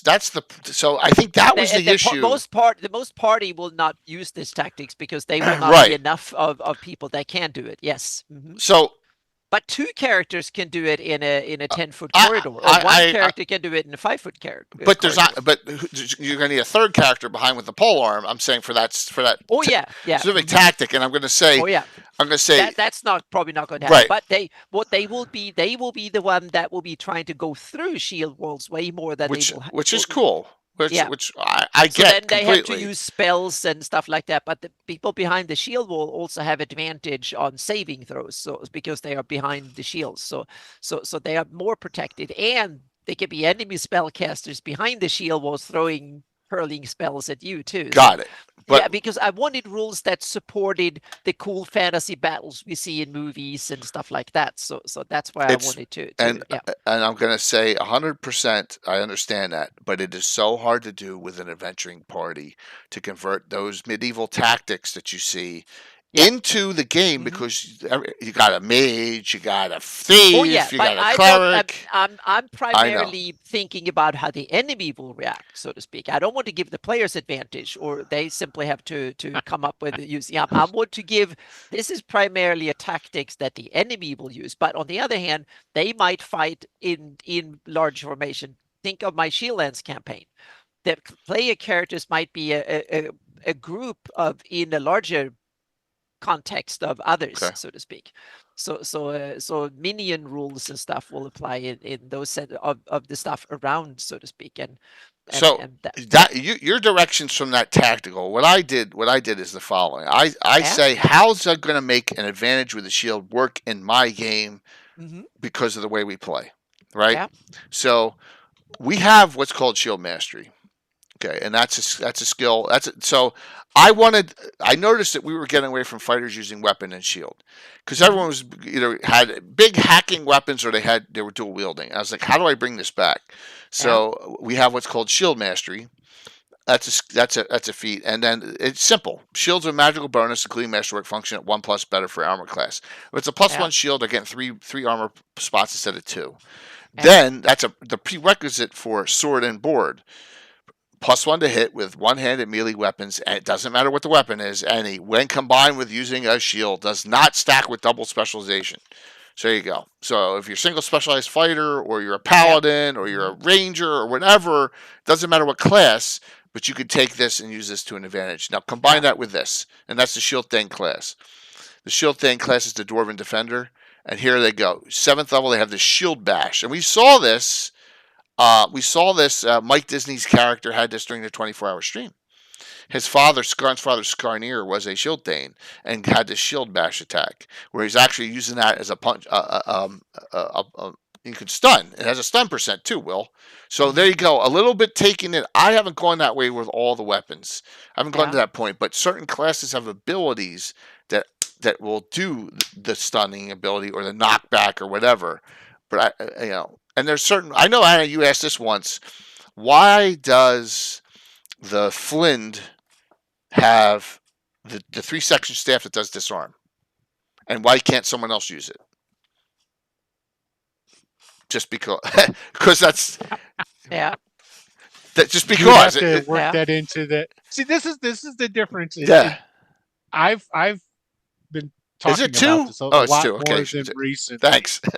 The differences between your newer editions, which is funny because they're all about story driven, right, for the most part. And I'm going to speak more heavily when it comes to Dungeons and Dragons and Dungeons Right. and Dragons clones. Not because there's a ton of like very story driven systems that are out there right now that don't have this problem. But the older editions, the OSR, leave a lot of that stuff open to interpretation by the Yes. dungeon master, which allows the flexibility for you to go ahead and do your own storytelling on the spot through judgments, right? The newer stuff, if it's not there and it's not on the character sheet and it's not part of, because like a lot of the stuff that like you're talking about, Jay, they have like in feeds and different things like that in these newer editions. But these newer editions, that's one of the problems they have with it. They have all these rules. And when you have these rules, you look to the rules for your resolutions. Yep. As opposed to the older school stuff that lack the rules. One of the things they have is they take a look at their character sheet. What does it say that I can do on my character sheet? If it is not upon my character sheet, I don't think of what I could do. It's like I can't do that. It's not on my character sheet. Yep. Whereas like a fighter in like OD&D basic and AD&D fighters probably are the most versatile of characters depending on your dungeon master. Oh, I agree. I agree. Because they don't. There's not there's much no they have limitation defined. Exactly, they're not defined in hardly anyway. So yeah. Right. Exactly. That's the in my rules. That's probably my homage to old school OSR games is that I've limited the amount of rules will be way less, at least from the player's perspective. There will be some behind the scenes stuff, how magic works and planner stuff and senses, but that's kind of beyond the combat and what the players can do, so to speak. So and another thing I want to do is that I want to bring down I want to transfer a lot of the number crunching and die rolling from the DM to the players. So the players should do way more of all the calculations and the die rolling. I want the players to do almost 100% of it. They roll defense rolls instead of me rolling attack rolls for the monsters. So when monsters and opponents do their attacks, it's the players that do make the rolls, the calculations, and the results. Because as a DM, I don't want that. I want that. I think I don't think it'll slow it down. To tell you the truth, I want to roll the dang dice. Oh yeah, but the thing is that I want. Don't take my fun away from me. Oh yeah, but for me, the fun part is not sitting and doing the math and the calculations and looking at tables. For me, it's that I want to figure out. I want to kind of look at the more deeper rules, and I want to look at tactics, strategy, and stuff for the monsters. The number crunching and stuff and die rolling. I want to hand that over to players. That they micromanage the stuff, and I'm the upper management, so to speak, of things. So have you read Dungeon World, Anna? Yeah, to some degree. Okay, yeah. I was going to say. Yep. You should look because Dungeon World has a lot of Cypher system has some of that too. Cypher system does too. It's a lot of player facing stuff. So I've taken note. I gotta say, so what this comes down to is like one of my number one rules always is know your table, and this is what it means. So older. Here's one of the issues, and this is one of the things too that you see an awful lot of in modern storytelling, modern role playing and what have you. Oh, it's all story based. It's doing this and it's doing that, right? And it's loading all this different stuff onto the DM to do. And so then you have people saying, well, first we need all these rules though too, right? Okay, we got to have rules to be able to do all this different cool stuff. Well, it really depends on your table. Okay, so like older OSR type systems work awesome if you have a table that is creative and spontaneous, and can do that. We've all played with people who can't. So if your table's the type of table that can't do that, then you need a table that has a little more defined as far as what characters, or more modern, aka like D&D, Yeah. right? Yeah. Because it has a much broader sense of rules, regulations, and what a character can and can't do. The OSR doesn't, and leaves it up to your player, because there's some players that just have no. I ran pretty recently a game for 3 complete noobs, and you can tell somebody if they're a role player from the first session, right? Mm-hmm. 2 of them weren't. They tried it, they played it, and all this Yeah. sort of stuff. And I knew that these people probably wouldn't be back because it was a hard time grasping the imagination of all play. you want to do is, if you want to do the math and you love to get a +1 instead of get one more plus on something and so on, and that's a perfectly valid way of playing the game, so to speak. And also I think system, I'm going to take Castle and Crusade as a perfect example. You need to have open checks and a lot of open stuff. So you simply say there should be base checks for dexterity and strength and stuff like that. So you simply say, well, I want to shoot an arrow and ricochet it on the wall to hit something else, or I want to swing in the chandelier, or whatever you want to do. I want to jump over a chasm and it's 60 feet down and I want to hit it to end on that ledge where the door is, or whatever, so to speak. Something, there should be a system where you can simply do like the ability score, proficiency bonus, or whatever, something, and just have a simple resolution mechanics that is not dependent on detailed rules everywhere. That should be that option, so to speak, and then have a few examples. So you need to write it in the rules that this is not the only thing you could do. You have open. What's up, Rory? Open checks, so to speak, or that it's not detailed. So yeah. Hello. I've heard a couple of people talk about it was Scotty DM. We're talking combat here. Yep. With his lucky D6 stuff, but and then who was it? It was Professor Dungeon Master from Dungeon Craft, and this is something that I've done before, and I did it with the D6 system that I had made when I was running my sci-fi stuff on the streaming. It's basically, I love meta currency. I love meta currency D6s. Stockpile a bunch of them. Don't give people necessarily a bunch of special abilities that they can do X, Y, or Z. Just say, you can do whatever you want. Here's your stockpile. I'll just throw a target number at you, and then you get to decide how much of your meta currency you're going to spend on that. So, like, for example, it's like, I'm going to jump, grab the chandelier, and as I'm flying over, I'm going to shoot my hand crossbow, and I want to knock the wand out of the wizard's. I was like, okay, great. That's okay. So I'm going to give you a target number of 35. Yeah. Good luck. Yeah. And if you have a meta currency that you can spend on something along those lines, you can increase your odds for right. But that is it. I read a wonderful article. I forgot the link of it, but I read it like a week ago about meta currencies. And there's interesting because there are like several types of meta currencies. One is that, and this is an aspect that I love that I never thought of first. There are meta currencies which the characters are aware of, and then there are meta currencies that the character is not aware of, and that is a huge difference. And after I read the article, I figured out that I love the meta currencies that the character is aware of. And what I mean is, for example, in my game, I have exertion. That is a few points. Exactly. You start with 6 and you end up with 12 at 12.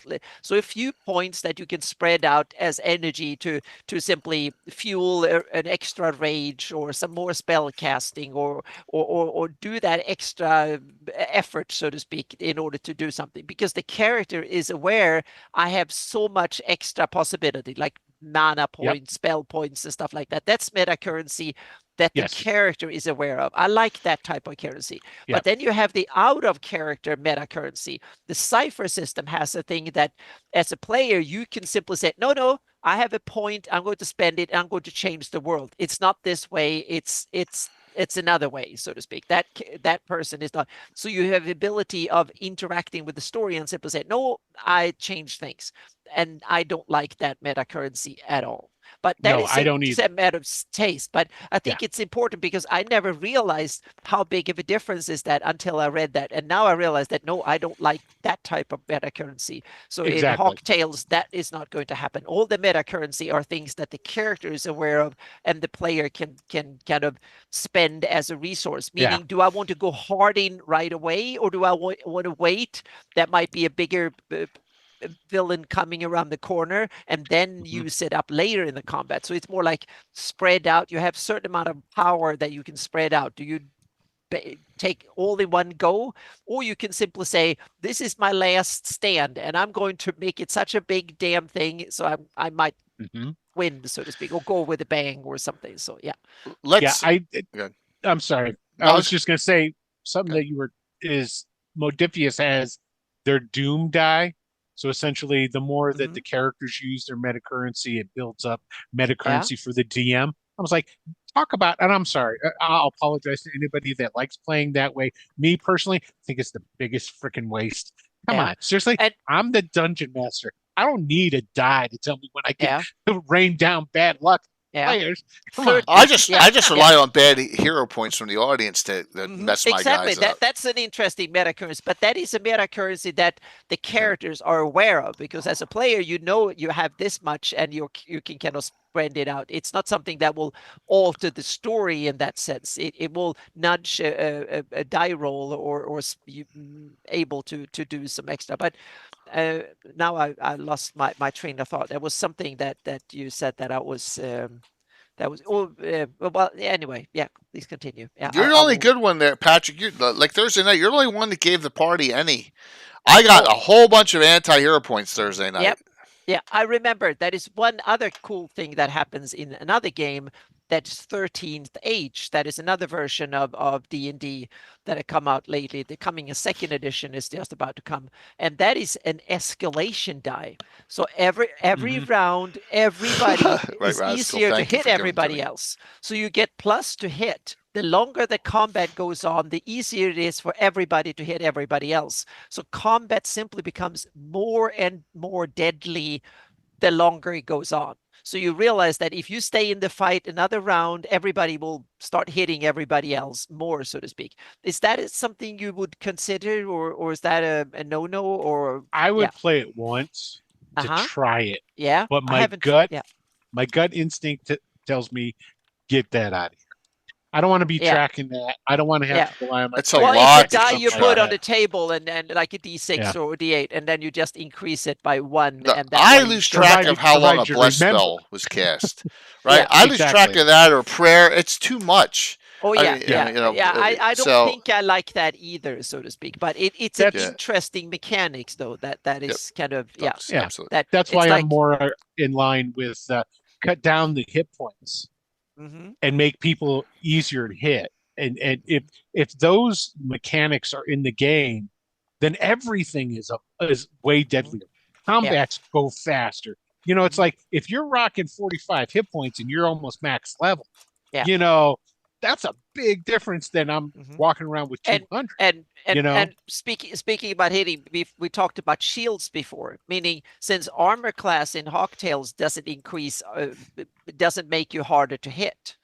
It makes you take damage, and that means that shields actually increase your armor class. So that makes you harder to hit, which means that shields will be more valuable than they are in the game. So a little buckler gives you +1, makes you 1 harder to hit, and a medium +2, and a heavy +4, and a tower shield +6.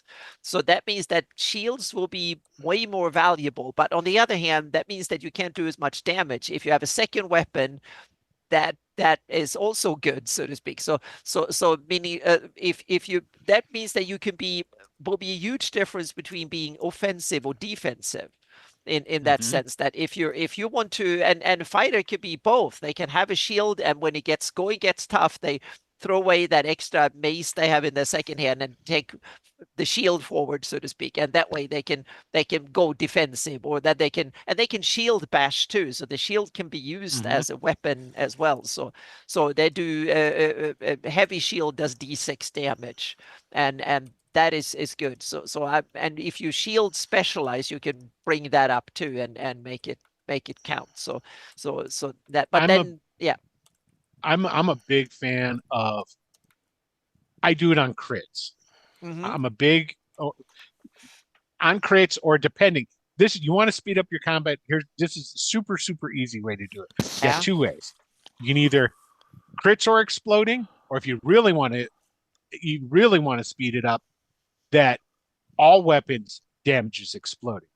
So if you roll the top number of damage, it's going to just keep rolling. Yeah. What I do die R. Yeah. What I do in Hawktails is that specialization means that you upgrade the die size. So if you specialize, if you're a dagger master, for instance, if you specialize in 4 levels of specialization. So first it does a D4. You introduce 1 level of specialization, use D6s. And then you second one D8s and so on. So meaning if you meet someone who is a thug that is specializing in daggers, he does D12s on his daggers. And that means that they're really good. And then you could be combat prowess. That's instead of having multiple attacks, you do more damage dice. So that means that you can do 5 damage dice, 5d12 damage per crazy. dagger. So that's a lot. That's insane. Yeah, that's really deadly, but that's up close, and it works against the human target. But if you're the dagger master and you go up and against the dragon, no, that's not going to help you, because to defeat a dragon, you need a deep cutting weapon, and daggers are kind of they are pointy ends, work great against humans and halflings and other little hapless creatures. But if you go up against a dragon, no, that you can throw that dagger away and it will be useless. But if you have a sturdy spear, that might do the trick. Yeah. Mm-hmm. So Warhammer Fantasy Roleplay Geek is what Tim uses for crits, and they're disgusting. Well, he uses a variant on them. Yeah. So, but I love critical hit tables.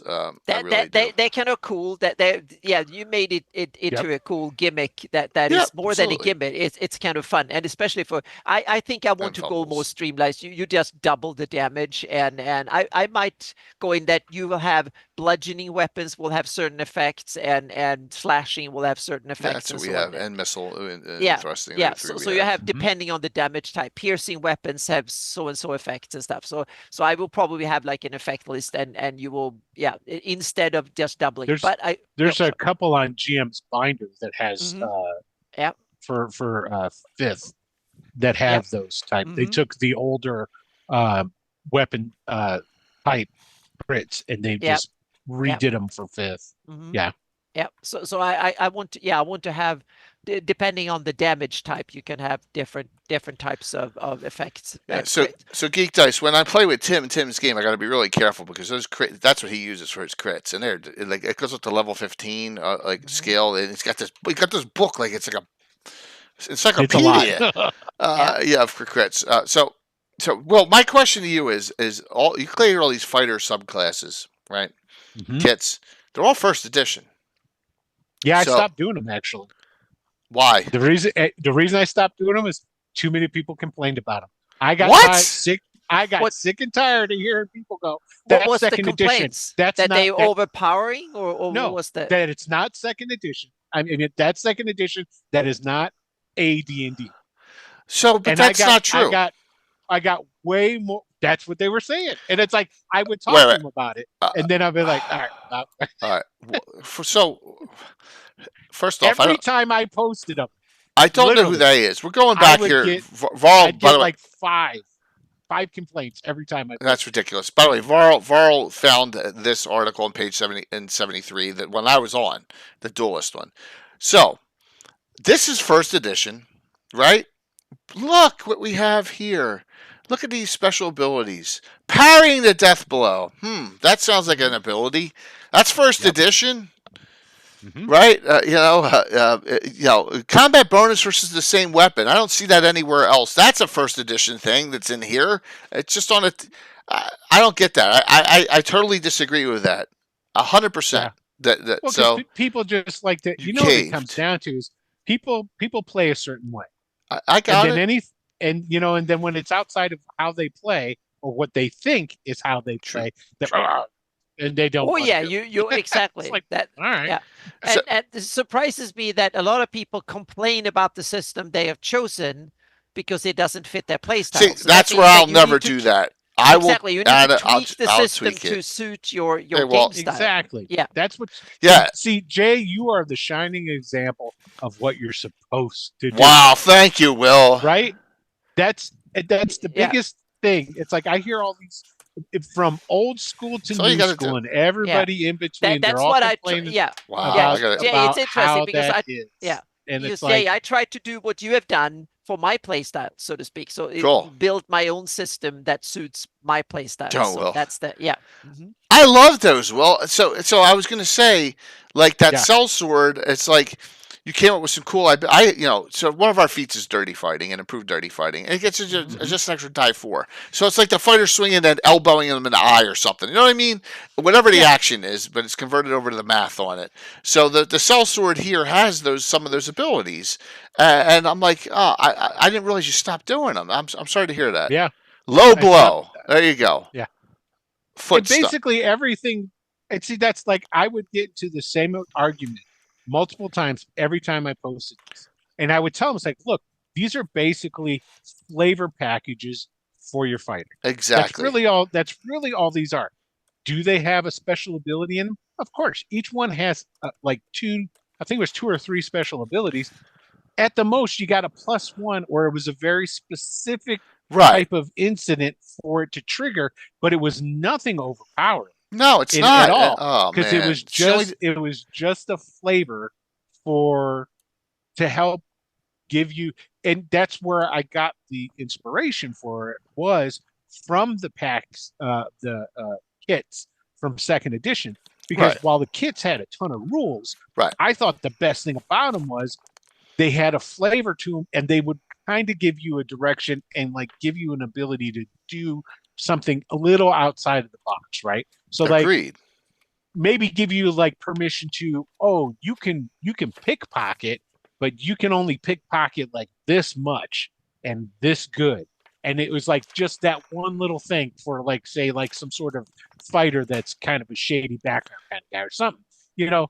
And it was nothing breaking or anything. It was just, and again, the tools, a lot of the things that I make are for players, so it gives them a direction so they can just get that. I think that's a cool idea, and it gives them flavor. And I mean, hell, all the archetypes that I do for 5th edition, while those do have special powers attached to them, it's all to give you a different style, a different angle at how to play that type of character class. That's all is those the things whole point of the discussion tonight.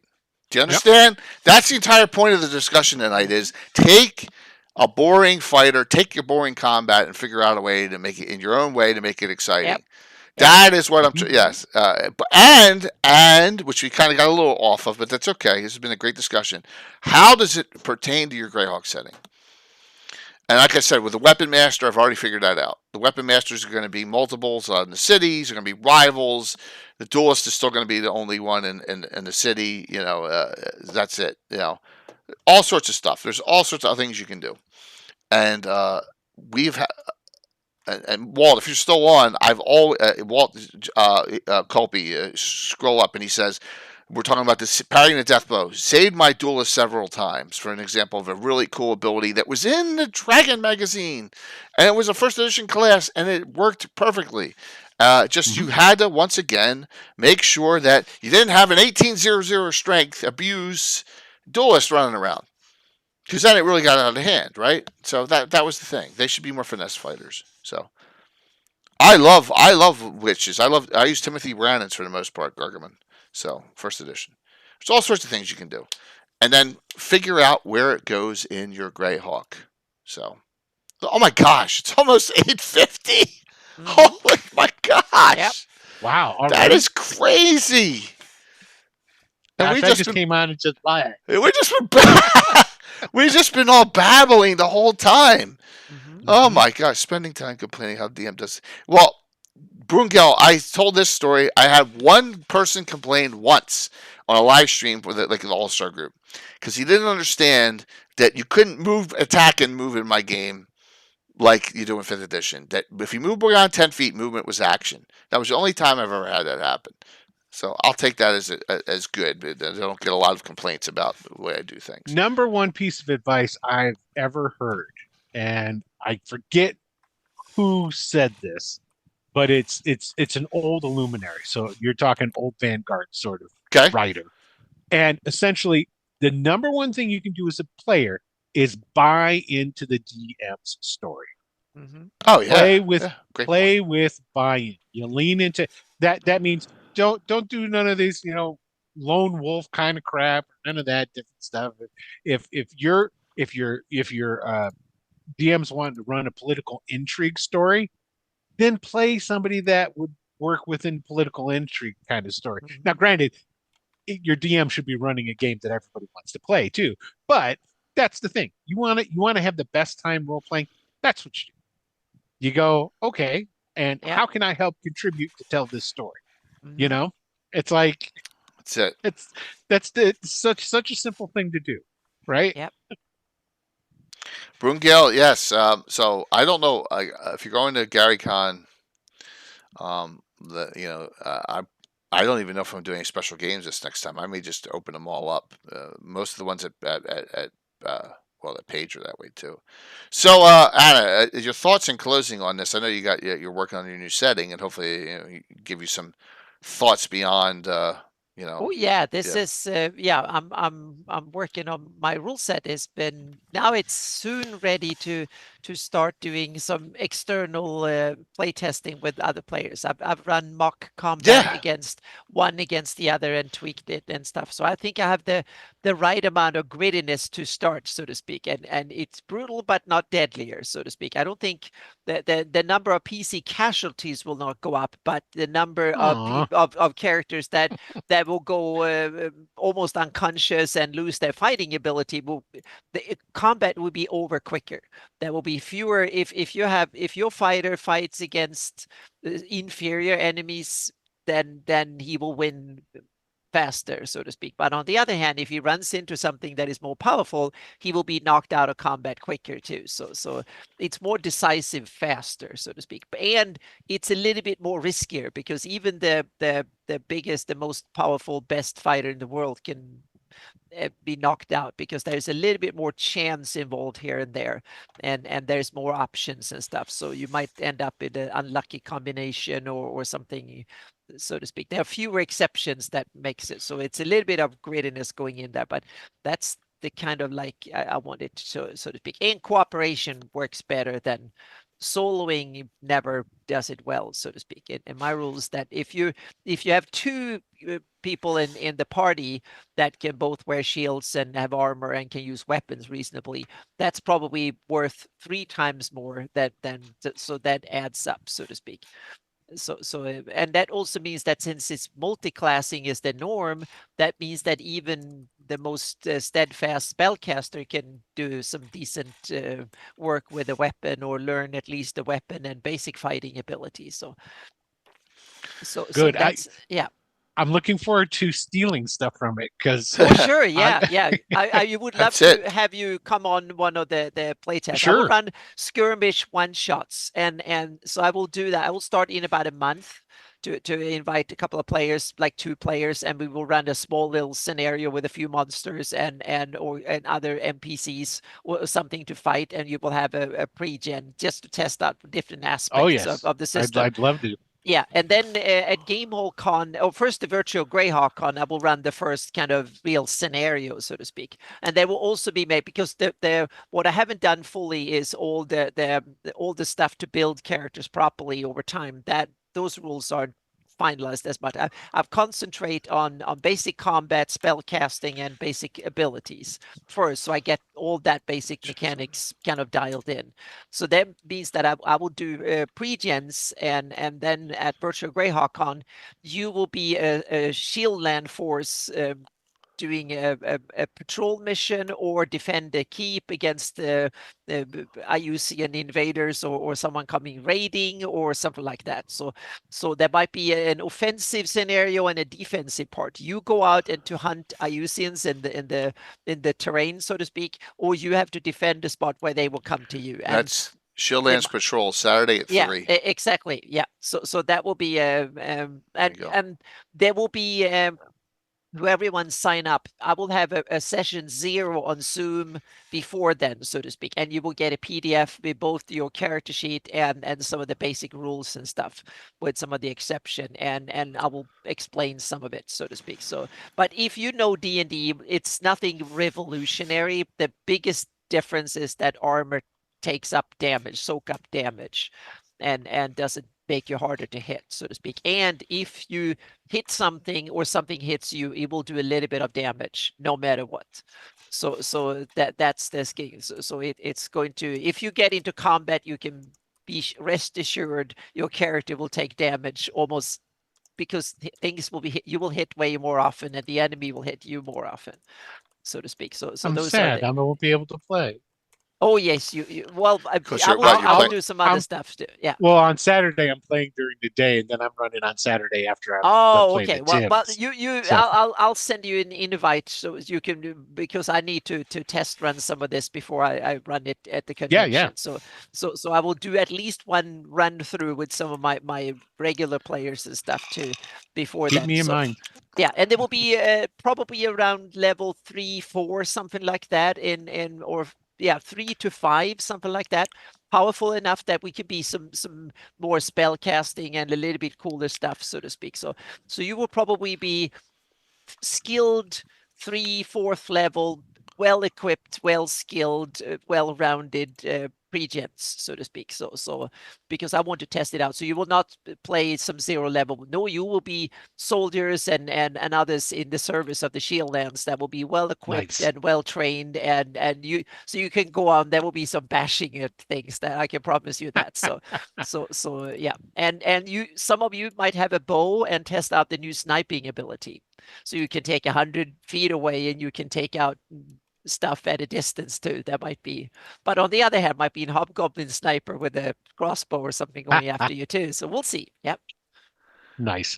But that's something that is in the works. Otherwise, I'm doing the commission, and the Shieldlands map is coming along well, and I've also started to build the new Notion site, so to speak. So there will be a new beta website being built in Notion. So that is going to come live in hopefully about a month or so. And so there's a bunch of stuff happening underground. But I'm really happy with how much fun I've had building Hawk Tales.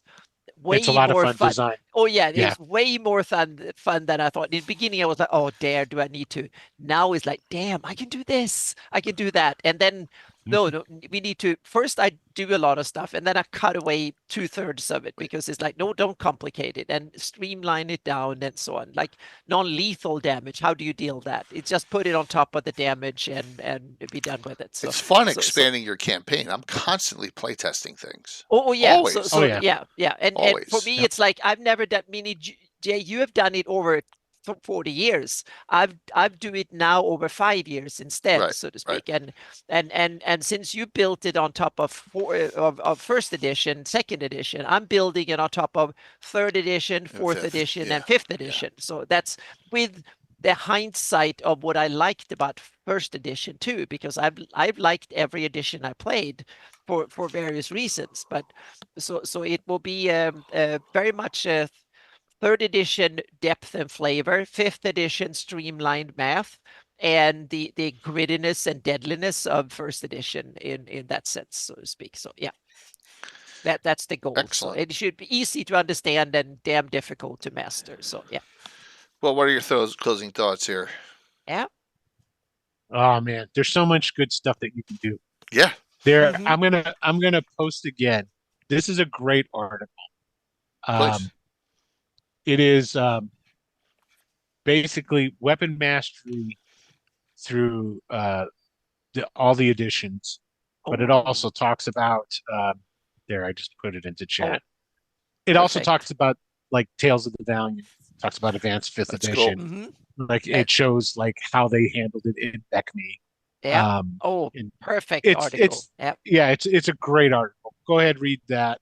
I encourage, if you want to make your fighters better, and I shouldn't say better. If you want to make them more unique, Mm-hmm. you know, hmm fighting styles, weapon mastery, and then like having like weapon options, hmm some of it tends to cross over. You can Mm-hmm. change it up. Those things right there, that's like you can make hugely diverse Yeah. warriors, fighters that way. Yep. Yep. Hugely.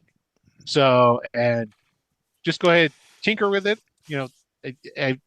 Don't be afraid if you break something. It doesn't matter. You guys can do it however you want or change it or whatever. It's you know, Absolutely. that's how you make it your own, right, Jay? That's it. So, Hey, yep. we all make mistakes too. We're all not. Oh yeah. That's why you play Mm-hmm. test stuff and like, I got to tweak this or this doesn't work. Mm-hmm. We've done that, and that's kind of where I am. Constantly tweaking things. Like I said, I have no Mhm. weapon masters at all on my PCs in my campaign yet. It'll take some time. It may take years before I have two or three Yeah. of them, but just the way And the game works. Sam Curtis, that's a good point, and that's when publishers do new editions. It's usually not because they need a better game; it's because they need more money selling more Yep. books, and that's a different. Mhm. Meaning, when Jay does his system, when I create Hawktails, it's not to earn money. It's No. simply because I want to have the system I need, and then I intend to give it away. So it will not be it might be a few patrons or someone giving me a pittance of little bit money because they like it, so to speak. So that will be awesome. But and it might Yeah. inspire others to do the same thing. But it's primarily so I get the tool I want and need for my games. That's why I'm doing it. And it's a fun exercise of trying to understand games you're running at a deeper level, which is also, I think, because now I need to sit down and really, okay, is this the way I should do it or not? In the beginning, I just played the game and I just, okay, this is the way it is just because it is in the book. I never reflected on the fact, is it good for my game or not to do it this way? Now I had to evaluate every damn rule and every procedure, or so to speak, over the last 5 years to start figuring it out. And it took about half the time before I realized this is what I want to do for my game, and I tested it out and ran little mock battles and realized no, this is not fun. This is not the way to do it. And yeah, and it's like Will and me said, meaning Will, you want to roll a lot of dice as a DM and do all that stuff. I can outsource that to my players, so I don't have to, so I can make the story decisions, what the enemy is doing, and all of the thinking and all of that stuff, and the players are doing the role. But that's a different how we work as DMs, and Yep. and that way we should have a system that cater True. to whatever how we want to work as a DM. That is another, Mhm. because the system doesn't only need to fit the players, it needs to fit the DM as well. Yeah. No system is perfect, and every system needs to be homebrew. So Yeah. That true. is, Mm-hmm. Yep. that's the firm Yep. belief I have, Mm-hmm. and it's you and the sooner newer players and DMs realize that, the Yep. more fun you'll have. Yeah, and we talked about combat tonight, and one of the big aspects in a game being how combat heavy. Are you one that loves crunch, tactical stuff, miniatures, 5 feet moves, and squares and stuff, or are you a theater of the mind story and combat is just one Absolutely. element of the game story? Then all of this discussion and grittiness and weapon specialization might. No, I don't need that much for my game because combat is much less of a fact, and I don't have miniatures. I don't run a VTT. I run theater of the mind. I want cool effects, but I don't want a lot of grittiness. And I don't need to know if my enemy is 5 feet away or 15 feet, only if he's near enough that I can hit him or far enough that I can't. And so Right. those also have different requirements on the rule set in order to, because don't run 3E or 4E or even a heavy rule. You need to have a rule system that supports your playstyle, and that's really important. So tomorrow night, I'm on Yeah, again. 7 o'clock tomorrow night. Probably an hour to an hour and a half. Session cool. zero. A Ooh. Monday game, yeah, It's or well, it's not a kind game. of get, It's a yeah. character. It's Mm-hmm. I have two brand new to D&D players. Another of my reaching out to other communities. This is the DJ music industry.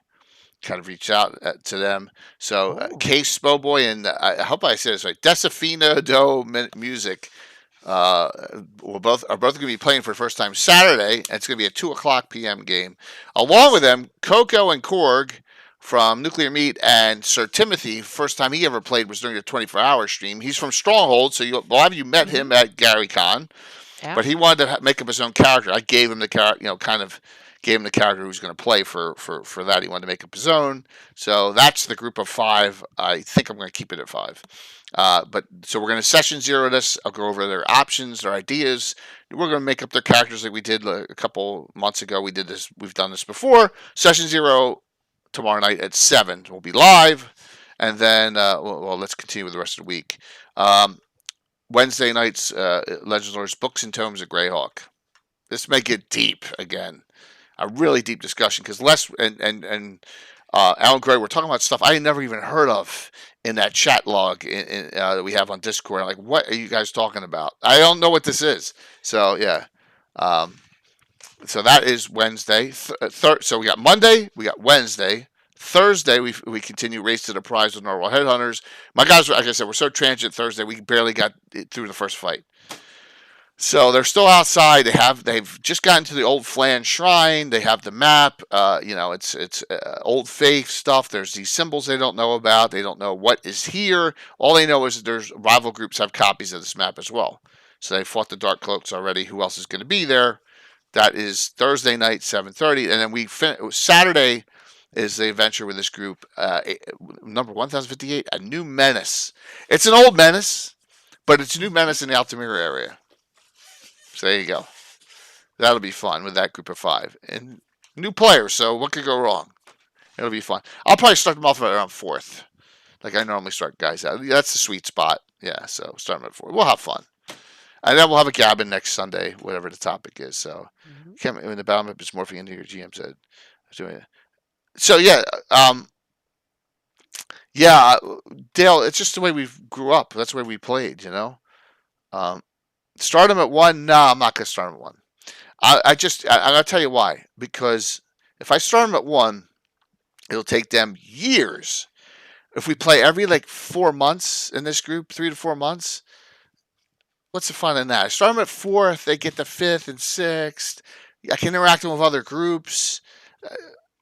That's where I like to start these special groups. Now, my guys, we start at first. Hawktail starts at 0 level. 0, yes. Oh, but my you don't gosh. have to. You can start at any level, but you can start at 0 level. I want to play a funnel. By the way, everyone on that list is a streamer. They're all streamers. Cool. So there you go. Yep. Yeah, we run a 0 level a skirmish test, but that will be fun because I need to do low level, mid level, and high level, so to see if it works the whole way, so to speak. So it'll be fun to start with a 0 level where you play like villagers and have to go. Defend. Yeah, that will be fun to see how that works. There's a pesky kobold in that barn. Let's get everybody together and get it out. Yeah, I don't want to drag them along. Yeah, everyone has 1 hit point, no armor. No, that's not fun. No, in Hawktails you have way more than that. You have base hit points depending on your body size, and so you have about 15 or so hit points when you start. Yeah, something like that. So yeah. No one's going to die in a session 0 because they don't even have characters yet. The session 0 is to create the character. So, that's the safest session to be in. Yeah. Plus, to talk more about Altamira and talk about the area of GREYHAWK too, and to educate everyone on what's going on. So that'll help. All right, so we'll see you tomorrow night at 7. Anna, you're on Friday, right? Yep, I'm on a Friday. Awesome. Yep. All right, let's do the quickie giveaway. We'll find out. Thank you so much for everybody who've been in. There've been great chats, and I've had a bunch of regulars coming. So thank you so much. That's for that. awesome. So, yeah, great to hear. Okay, I'm gonna close this out. Last call. And like I said, it shows the wrong thing. I never changed it from Thursday. I didn't change. You're down to 1 of everything, Jay. You were saying. After this, yeah. Look, here's my pile. So I got Tome, Scarlet, Dragon's Horde, Zhang, Mermaids, Echoes. So this is my set. So I got. Okay. Yeah, because I didn't have them in hard copy. So I wanted to keep a reference set to show people. Does that make sense? Okay. Yeah. So that's why I'm giving away. That's why I'm gonna give away these 2 tonight. Because I had duplicates. Tells me that you need to get more books. Here, I'm going to put a link in, everyone, so Yeah. you can see where these fine merchandise. Please do can be that. found. Of course. They're awesome. More characters die in session 0 than in the game. How's that possible? Well, you have Dungeon Crawl Classics DCC. They have then you have a funnel with like 5 or a bunch of characters, and all except one is supposed to die, or most of them. Well- So, and then the survivor, this one that survives the longest, will be your real character that Was made it. Was it the Traveler one where you died? Oh, you could during die it? during character, Yeah. before you even start. So yeah. Yeah. Yeah, but I that one- did, Geek. And I always said I love Traveler. The original People Traveler who- with 20 different little booklets. Yeah.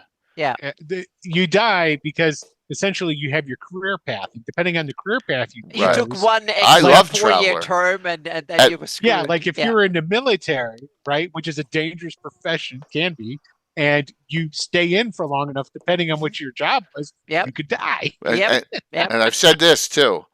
Josh Whedon, Buffy was ripped off D&D. Firefly ripped Traveler off. It was right up from Traveler. Oh yeah. I was like, that's Traveler, with the Oh, extra, yeah. the ship, and yeah, He totally straight up admitted yeah, Mhm. for So- 100%. yeah. Well, Fallout and all them ripped off Gabbin.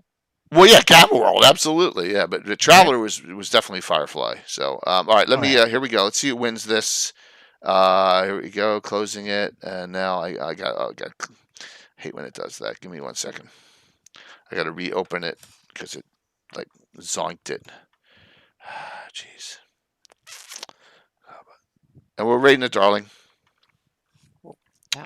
Winner, Tino! Monkey Boogers. I know you don't have these, so Tino. Just remind me, because in your database there's 2 addresses. Just give me the right town, please, and I'll find it. Because I'm going over from there's a new United States Postal Service system. I have the old database. I got to manually enter them once. I don't want to put the wrong address in. I know you had 2. Uh-oh. Just tell me the right town in Discord or thanks. And I'll send them right out to you. So awesome. Let's raid. Wait. All right. We'll see you. Great discussion coming on Wednesday, but don't forget, I'll put out a shout out. I'll try 7:00 tomorrow night, a session 0. You get to meet the new players, and you get to see what they're all about, what they're thinking. I love these things. That's why I like doing them here and there. So, Anna, thank you for a great discussion. Will, thank you so very much for coming on too. Yeah, thank Yeah, you. Will. Thanks. I'm It was glad I was able to get in. Yeah. Hey, something. We were saying you're the ever mysterious Will now. We're like, Yeah, we come and go. Yeah. Mm-hmm. Yeah. I'm a breeze in the night. You notice Yeah, Tim is like in the wind now. So Yeah, just like we thank- thought. Well, so Yeah. Thank We you knew everybody that who was watched gonna too. happen. That was awesome, and all the thank you people for all the comments kind words in and chat too, and Yeah. Patrick, everyone blowing my head up. That's I appreciate it. All right, setting the rate up. Sometimes, Yeah. it's really appreciated. stuff. Will, one of the big things I haven't decided on Hawktails is the inventory. Should I have a slot system, go by pound, gonna do weight, or slots. something? I'm leaning towards slots too, because that simplifies it, and you get easier with limitations and stuff. So Yeah, I'm yeah. leaning towards going for a slot system. Yeah. 5, 4, 3, Yeah. 2, 1. Everyone say hello to Darling. See you soon. Bye bye. Bye. Yeah, basically, I'm gonna do like you get 1 slot at the point of your like constitution. Then you get like a set amount of slots on top of that. So like Yeah, you 10 get like your slot- base. If you're a medium-sized creature, you get